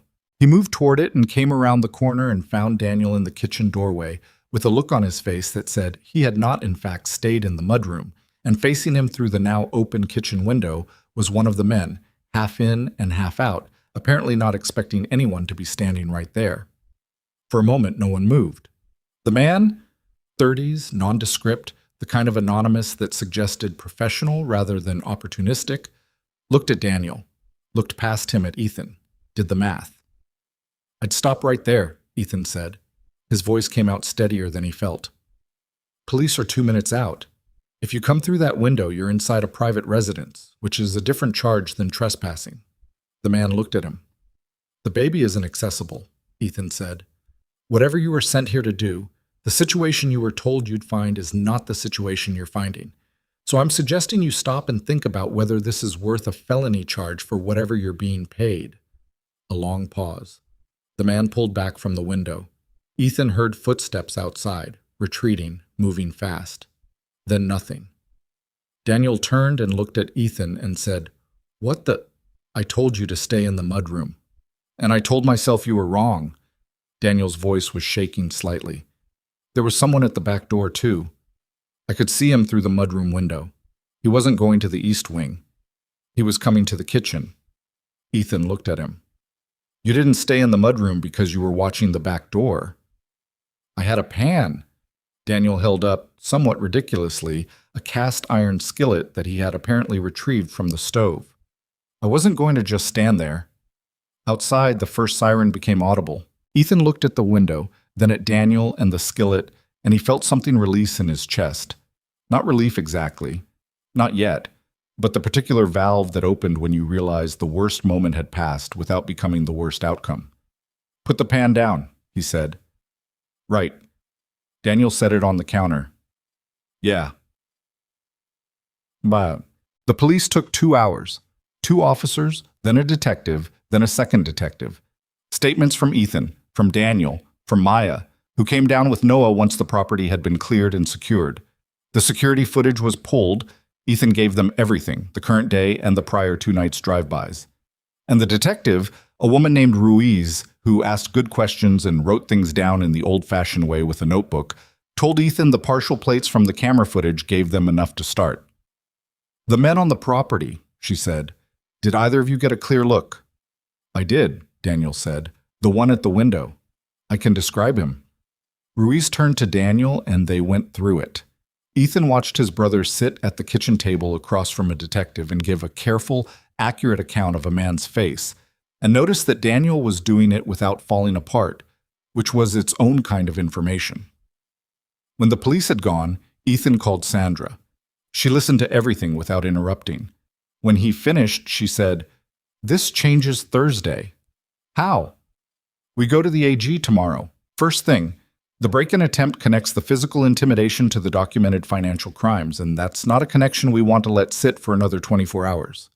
A pause. "Also, Ethan, this is attempted kidnapping of a minor."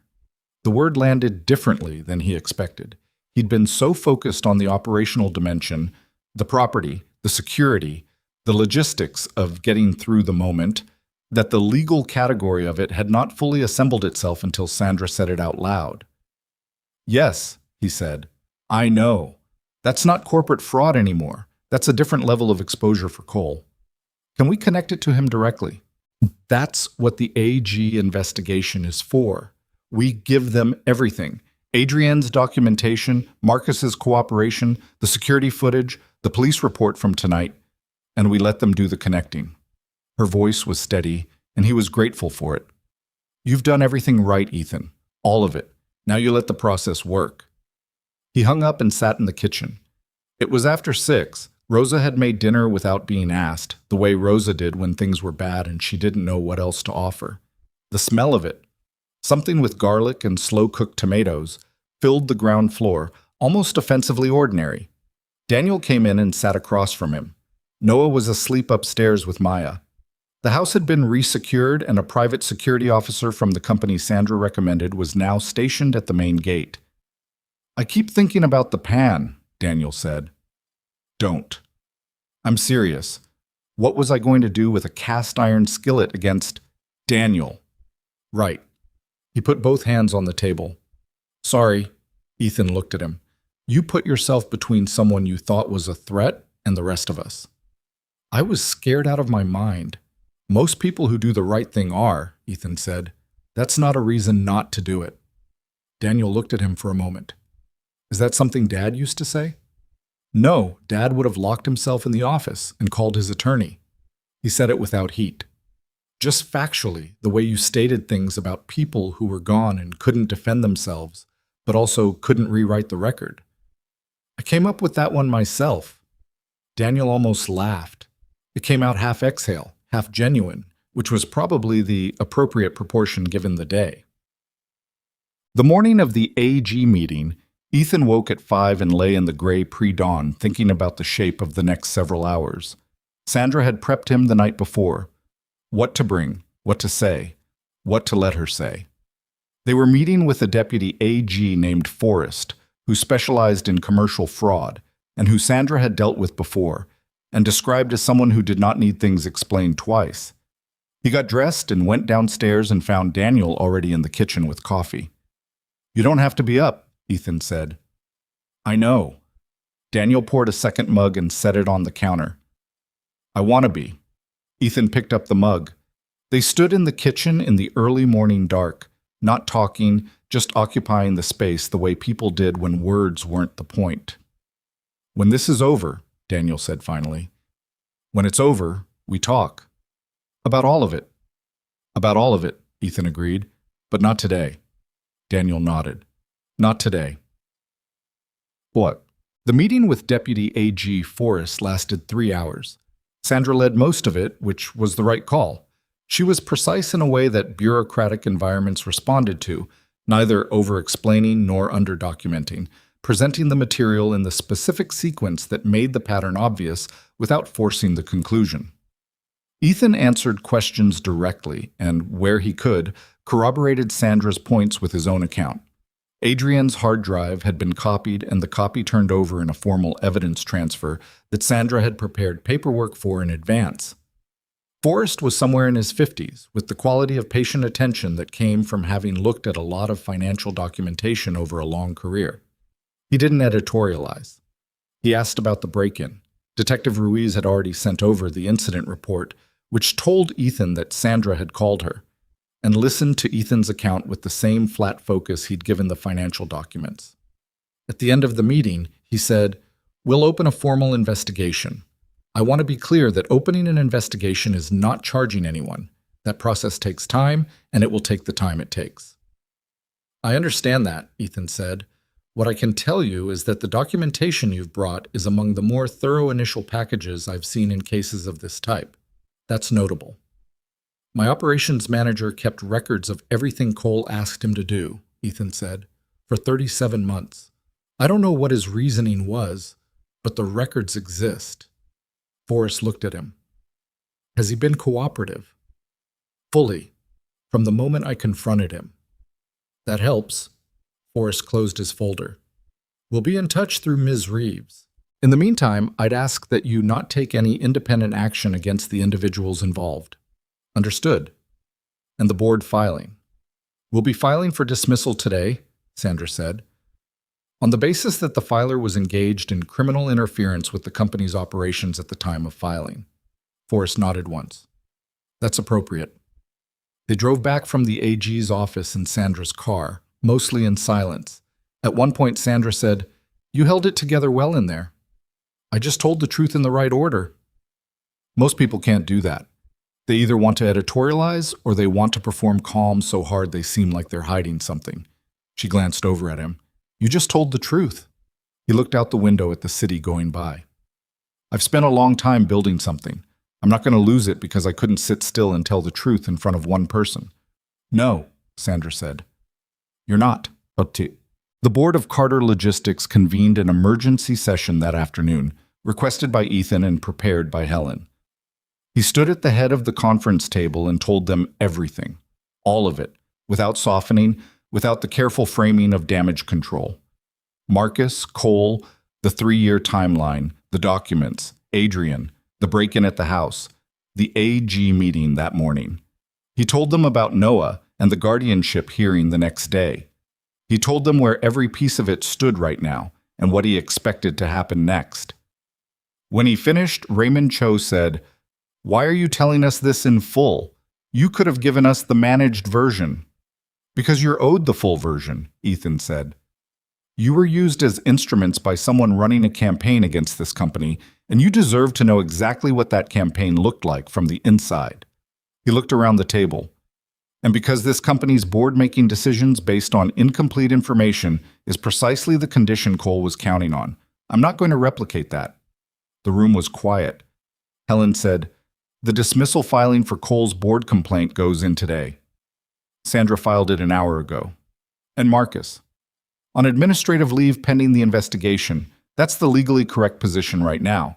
When the investigation concludes, we'll address his employment status formally." Helen looked at the table, looked up.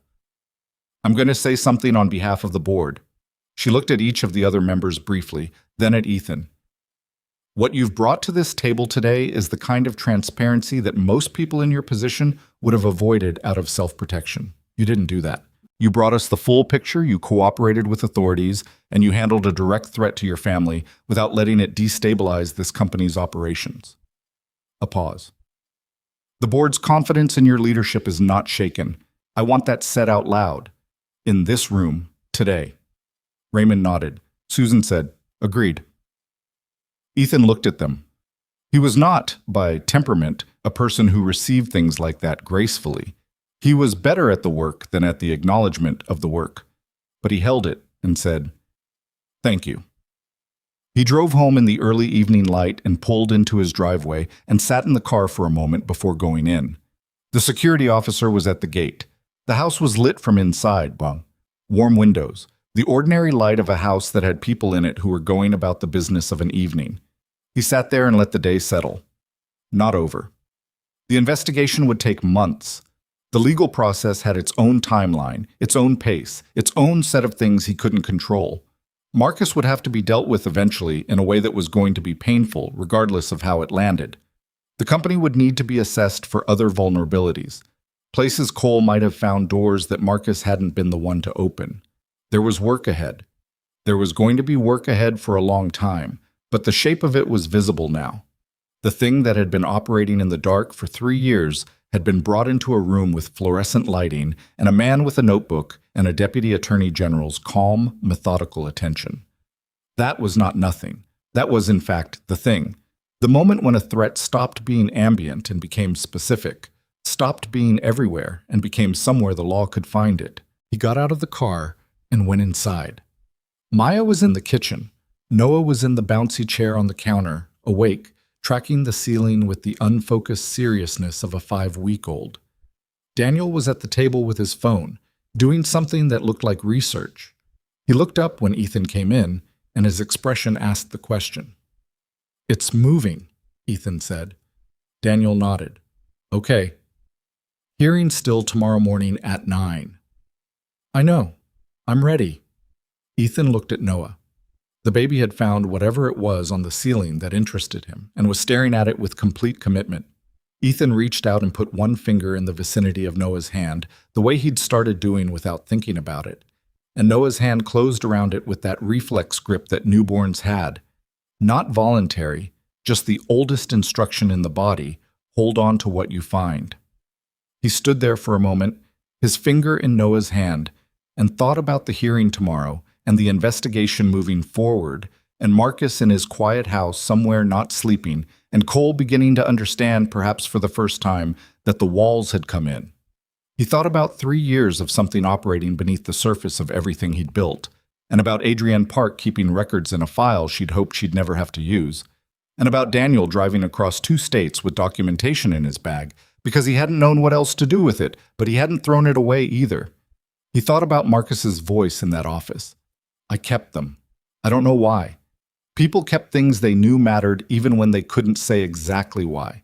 They held on to evidence of what had happened, because somewhere under the complicated decisions they made and the wrong turns and the fear, they understood that the truth had weight and that weight didn't disappear just because you set it down.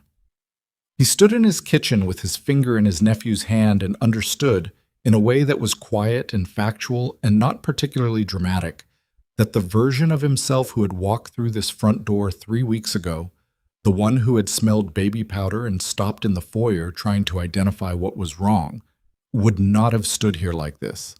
That version had been capable, competent, in control of a great many things, but he had been running the company and the house and everything in his life the way you ran a logistics operation, efficiently, with margins accounted for, with sentiment treated as a variable that complicated the model. He had not been wrong about how to run a company, but he had been wrong, or at least incomplete, about what it added up to. Maya looked at him from across the kitchen. She didn't say anything. She didn't need to. He let Noah hold his finger for another minute. Then he pulled up a chair and sat down at the kitchen table with his family and let the evening be what it was. The guardianship hearing lasted 51 minutes. Carol had told Ethan to expect an hour, and it came in just under that. A family court judge named Harriet Voss, who had the particular quality of someone who had seen every variation of difficult family situations and had long since stopped being surprised by any of them, reviewed the documentation, asked Daniel 4 direct questions about his circumstances and his intentions, asked Ethan 2 questions about the household and the care arrangement, and signed the temporary guardianship order with the efficient finality of someone who knew when a case was straightforward beneath its complicated surface. Daniel sat through it with his hands flat on the table in front of him, the same posture Ethan had noticed at the kitchen table 2 days ago. The Carter posture, apparently, the thing they'd both inherited without knowing it, the physical expression of holding yourself together by will when other options weren't available. When Judge Voss signed the order, Daniel exhaled slowly through his nose and looked at the table and didn't say anything for a moment. Carol gathered the documents with quiet efficiency. Ethan sat beside his brother and said nothing, because nothing was the right thing to say. Outside the courthouse, in the gray morning air, Daniel stopped on the steps and looked out at the parking lot and said, "That's the most scared I've been since the hospital. More scared than the man at the kitchen window." That was a different kind of scared. That was fast. Daniel turned up the collar of his jacket. This was slow. Sitting there while someone decided whether... He stopped. Whether I'd done enough damage that the best thing was to just remove me from the equation entirely. That's not what the hearing was deciding. I know that intellectually. He looked at Ethan. It's what it felt like. Ethan considered that. He thought about Judge Voss's 4 questions to Daniel. Not hostile questions, just direct ones, the kind designed to find out whether a person was present or performing. What are your current living circumstances? What is your employment situation? What is your understanding of the child's needs at this stage? What do you want your role to be going forward? Daniel had answered all 4 without deflecting, which had taken something, and Ethan had watched it take something and had noted it. She wasn't trying to remove you, Ethan said. She was trying to find out if you were actually here. And you were here. He started down the steps. Come on, Maya's making breakfast. The investigation moved the way Sandra had said it would, at its own pace, on its own timeline, with periodic updates that told Ethan what was happening without telling him when it would resolve. Deputy AG Forrest's office contacted Sandra twice in the first month, once to request additional documentation, and once to inform her that the investigation had expanded to include a second financial fraud examiner. Both of those contacts were, Sandra explained, good signs. The kind of procedural expansion that happened when investigators found more than they were initially looking for. Marcus was placed on indefinite administrative leave the week after the board meeting. He retained a criminal defense attorney, which was his right, but through that attorney he also continued to cooperate with the AG's investigation, which was his choice, and one that Sandra said would matter. Ethan did not contact him directly during this period. He thought about it once or twice, thought about what he would actually say, what there was to say, and each time concluded that there wasn't a conversation available to them right now that would be honest and also useful. Maybe later, maybe not. He left it where it was. The Cole strategic board filing was dismissed in its third week. The court's order was 4 paragraphs, procedural in language, but its effect was complete. Damian Cole had no standing to appear before Carter Logistics Board, no legitimate basis for the governance concerns he'd raised, and no mechanism left to pursue through that channel. Sandra forwarded the order to Ethan with a one-line message. Done. More to come, but this part is done. Ethan read it and set his phone down and went back to the contract he'd been reviewing. There was no satisfaction in it exactly. Satisfaction implied the thing you'd won had been worth wanting, and none of this had been worth wanting. But there was something, the specific sensation of a door closing on a draft that had been making everything colder for longer than he'd known. He went home that evening and told Maya, and she said good, in the clipped way she said things when she felt more than she wanted to show, and then she handed him Noah and went to finish dinner. The formal charges against Damian Cole came down 11 weeks after the AG meeting. Sandra called Ethan at 8 in the morning on a Tuesday. Conspiracy to commit commercial fraud, tortious interference, and 2 counts related to the break-in. Solicitation to commit burglary, and 1 count involving the minor. She paused. The last 2 counts carry significant weight. The DA's office decided the attempt to access the property while a child was present elevated the seriousness. Ethan was standing at the window in his office. The city below was doing its ordinary Tuesday morning things: traffic, people moving, the unremarkable machinery of a place that didn't know or care about any of this. And Cole. His attorney entered a not guilty plea this morning as a formality. They'll negotiate. Sandra's voice had the quality it got when she was being careful with good news. Precise, not triumphal, because she knew how long roads were. I want to be honest with you. Plea negotiations take time, trials take longer, and whatever the outcome, this has a long tail. But the charges are real, they're serious, and the evidence base we provided is at the center of the prosecution. Marcus. Cooperating witness. His attorney negotiated a reduced charge in exchange for full cooperation. He'll likely face a financial penalty and a period of supervised release rather than prison time. Given the scope of his cooperation, that's where the DA landed. Ethan took that in. He'd known it was a probable outcome. Sandra had explained the parameters months ago. But knowing something was likely and having it arrive were different things. Marcus Heald, who had worked beside him for 19 years, was going to walk away from this diminished and fined and publicly known to have done what he'd done, but not imprisoned. There was a version of Ethan who found that insufficient. He sat with that version for a moment and then let it go because the alternative, Marcus uncooperative, the case weaker, Cole better positioned to fight, was not a version he preferred. The record of what he did is permanent, Sandra said, as if she'd read the silence correctly. His cooperation doesn't erase the record, it just affects the sentence. I know. He turned from the window. What about the men who came to the house? One was identified and charged. The other, we believe he's the same individual, but the identification isn't clean enough for the DA. The one who was charged is cooperating in exchange for a reduced sentence and has given a statement connecting Cole directly to the instruction to enter the property. A pause. They were told the house would be empty. They were told it was a retrieval operation, not a confrontation. Told by Cole. Through an intermediary, but yes, that's where the statement points. Ethan said he understood and thanked her and ended the call and stood in the center of his office for a moment. He thought about Cole being told the house would be empty. He thought about who had told Cole the house would not, in fact, be empty. Maya, who had locked the gate and noted the sedan and called Ethan at the office that first afternoon. If she hadn't done that, if the house had been what Cole expected it to be, he didn't follow that thought to its end. There was no point in following it. He called Helen Greer and gave her the summary. She listened, said she'd convene an informal board call that afternoon to inform the other members, and then said, "How are you?" He considered the question. Helen didn't ask it often. She was a board chair, not a counselor, which meant when she did, she meant it specifically. "I'm okay," he said. "I think I'm actually okay." "Good," she said. "You've earned okay." Quote, the company steadied in the months that followed in the way things steadied after a sustained disruption. Not a dramatic return to normal, but a gradual reacclimation, the way a room felt different after someone had been sick in it for a long time and then recovered.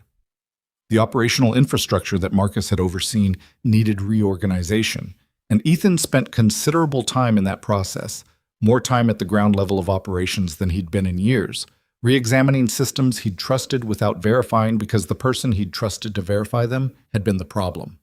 It was instructive, in the uncomfortable way that audits were instructive. He found two other places where outside influence had been present, not Marcus, but processes that had been shaped over time by information Cole had used to position Cole Strategic for contract opportunities.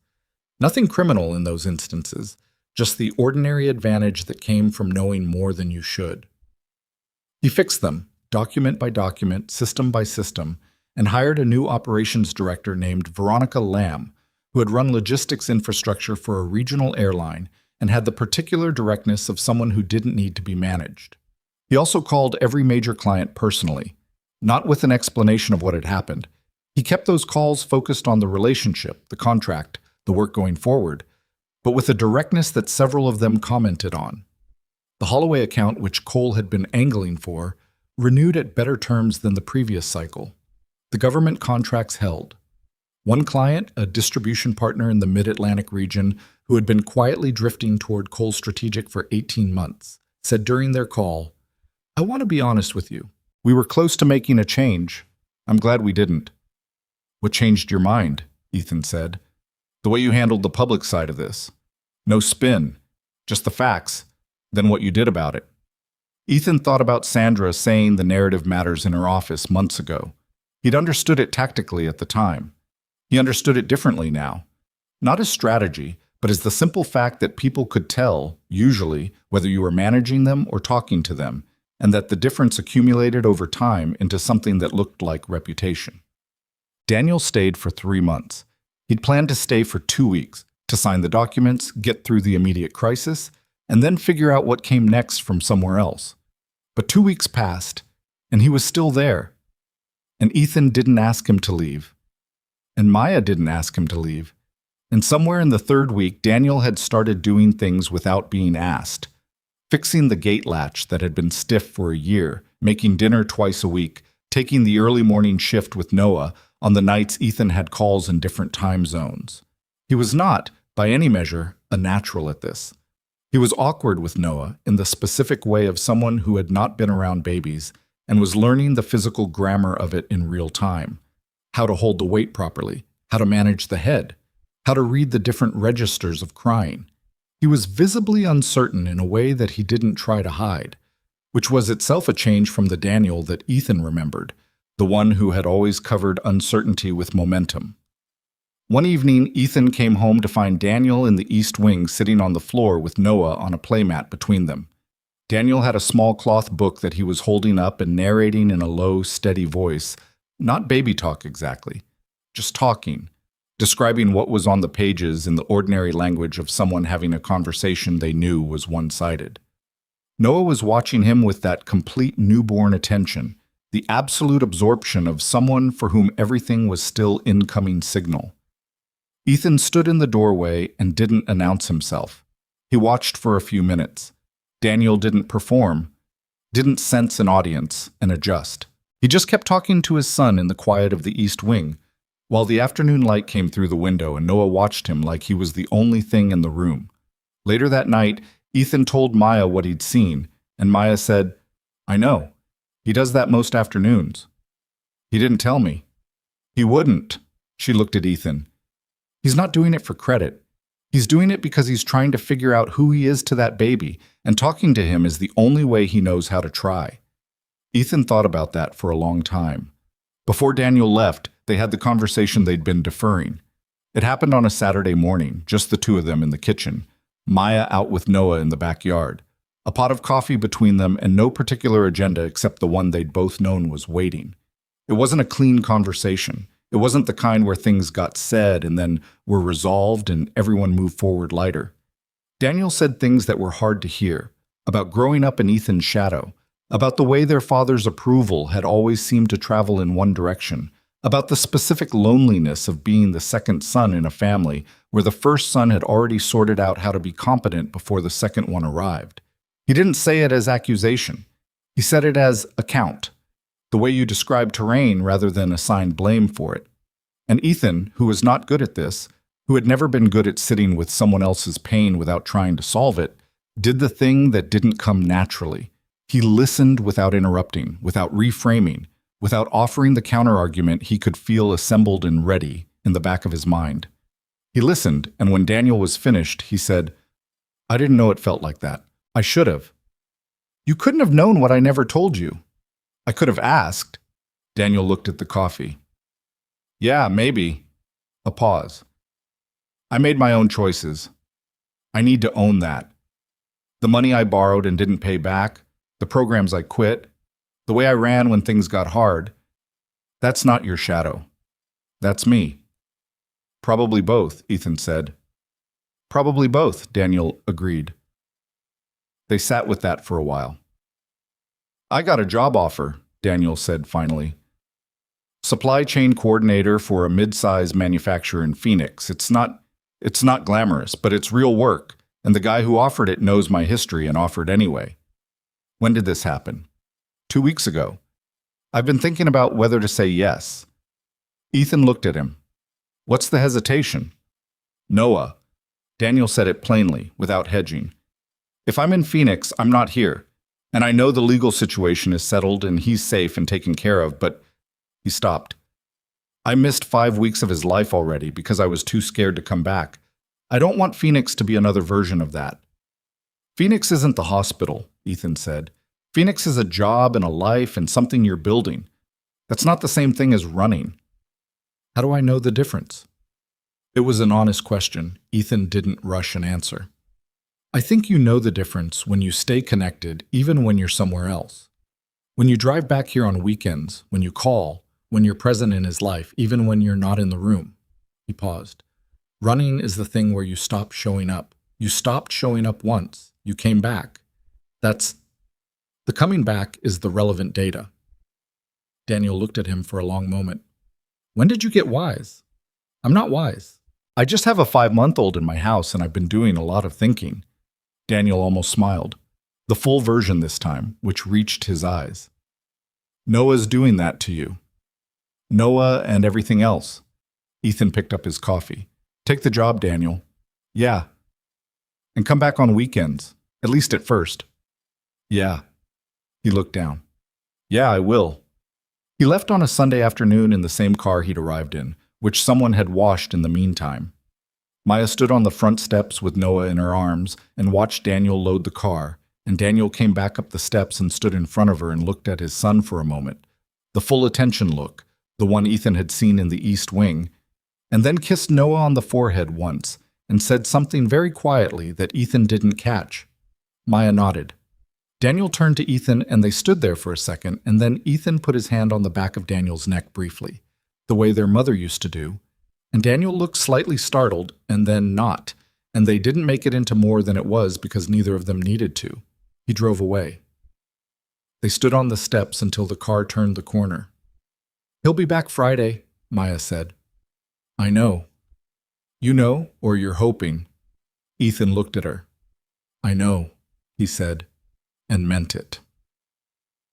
Noah learned to laugh at 6 months, not smile. He'd been smiling for 2 months by then, the real kind, not the reflex kind, but laugh, the sound that came from somewhere it was impossible to locate, this sudden bright ridiculous noise that seemed to surprise him as much as it surprised anyone else the first time it happened. It happened because Ethan sneezed. He hadn't planned it. He'd been holding Noah on the couch, watching something forgettable on television, and he'd sneezed, a real one, the uncontrolled kind. And Noah had startled, and then, after a half-second pause, laughed. Actually laughed, 3 full sounds of it, looking at Ethan with an expression of complete delight, as if a sneezing person was the funniest discovery the world had offered. Ethan sat completely still for a moment. Then he looked at Maya, who was staring at Noah from across the room with her hand over her mouth. He sneezed again. Fake this time, just the sound of it. Noah laughed again. Harder. Maya started laughing too. She came over and sat on the couch, and they both sat there sneezing fake sneezes at a 6-month-old while he laughed at them. And it was objectively ridiculous, and also one of the best evenings Ethan could remember in years. which told him something about what years of carefully maintained dignity were actually worth. He called Daniel that night. Noah laughed today. A pause on the other end. Yeah? Fake sneezes. That's apparently the key. He heard Daniel laugh on the phone, and then compose himself, and then laugh again. Save that for when I get there Friday. He'll have forgotten by Friday. Then do it again. He won't care. Another pause, gentler this time. What did it sound like? Ethan thought about how to describe it. Like something that had been waiting to come out, he said. Like it was already in there and just needed the right moment. Daniel was quiet for a second. Yeah, he said. Okay. His voice had that quality it got sometimes. The one that was trying to be steady and almost making it. I'll see you Friday. The Cole case resolved 14 months after the charges were filed. Damian Cole accepted a plea agreement, 3 counts, reduced from the original 5, with a sentence of 30 months, and a fine that represented a substantial portion of Cole Strategic's operational reserves. His attorney had argued strenuously for a lighter outcome, and the negotiation had taken most of those 14 months, but the evidence base was too solid and the AG's office too well prepared for the argument to find much purchase. Cole Strategic dissolved 3 months after the plea. Not immediately. There were contracts to wind down, employees to place, the ordinary entropy of a company losing the person who had been its center. But it was done within a year of the charges, which was a faster collapse than Ethan might have predicted for a firm that had been, by most external measures, successful. Ethan heard about it through Sandra, who heard about it through the business press. He read the item once. He did not feel triumphant about it. He wasn't sure what he felt exactly. Something more like the specific absence of a pressure that had become so familiar he'd stopped registering it as pressure. The way you only noticed how loud something had been when it finally went quiet. He thought about writing to Cole's former employees, had a draft of a message in his head for a few days about positions at Carter Logistics. The way he'd been the beneficiary of other people's professional disruptions enough times to believe in offering a hand when the disruption ran in the opposite direction. He didn't send it. It felt like the wrong distance, the wrong gesture, from the wrong person. He found 2 of them through the industry network and made referrals through mutual contacts instead, which was more useful and less loaded. Marcus's financial penalty was paid over 18 months. He did not reach out to Ethan, and Ethan did not reach out to him. The professional relationship was finished, had been finished from the day Ethan had sat across from him with the folder on his knee. And the personal one, such as it had been, was something Ethan spent some time thinking about in the months after. Not in anger, more in the way you thought about a road you'd traveled for a long time before finding out part of it had been built on bad ground. He didn't hate Marcus. He understood the door Cole had found, the equity restructuring, the financial pressure, the specific vulnerability of someone who had given a great deal and felt, rightly or wrongly, that the accounting had come out uneven. He understood it, and it didn't excuse it, and he held both of those things simultaneously without forcing them to resolve. That was, he'd come to think, most of what adulthood actually was, holding things that didn't resolve and continuing to function anyway. What? On a Saturday morning when Noah was 11 months old, Ethan was in the backyard with him while Maya was at the farmer's market, and Daniel was inside making what he'd announced was going to be a significant lunch. Noah had recently discovered walking, not quite walking, the specific determined lurching of someone who had identified the goal and was refusing to acknowledge the failure rate, and was currently making his way across the grass with the focused intensity of someone crossing difficult terrain. He fell, got up, fell again, got up again. Ethan sat on the back steps and watched him and did not help unless the fall looked like it was going to be the kind that hurt, and even then, only after giving Noah the half-second to decide for himself.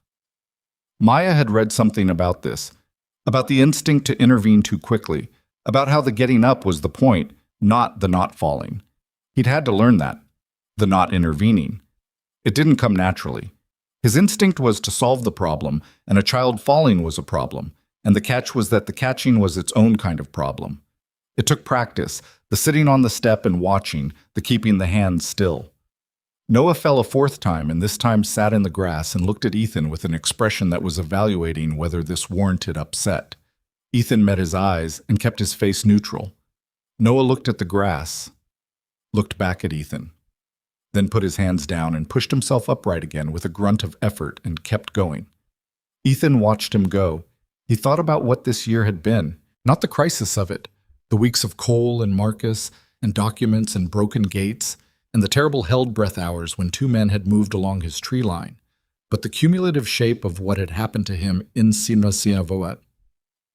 The person he had been when he came home to baby powder and Maya in the East Wing, and the specific confusion of a man whose house had changed while he wasn't looking, the person he was now, sitting on back steps watching an 11-month-old navigate grass.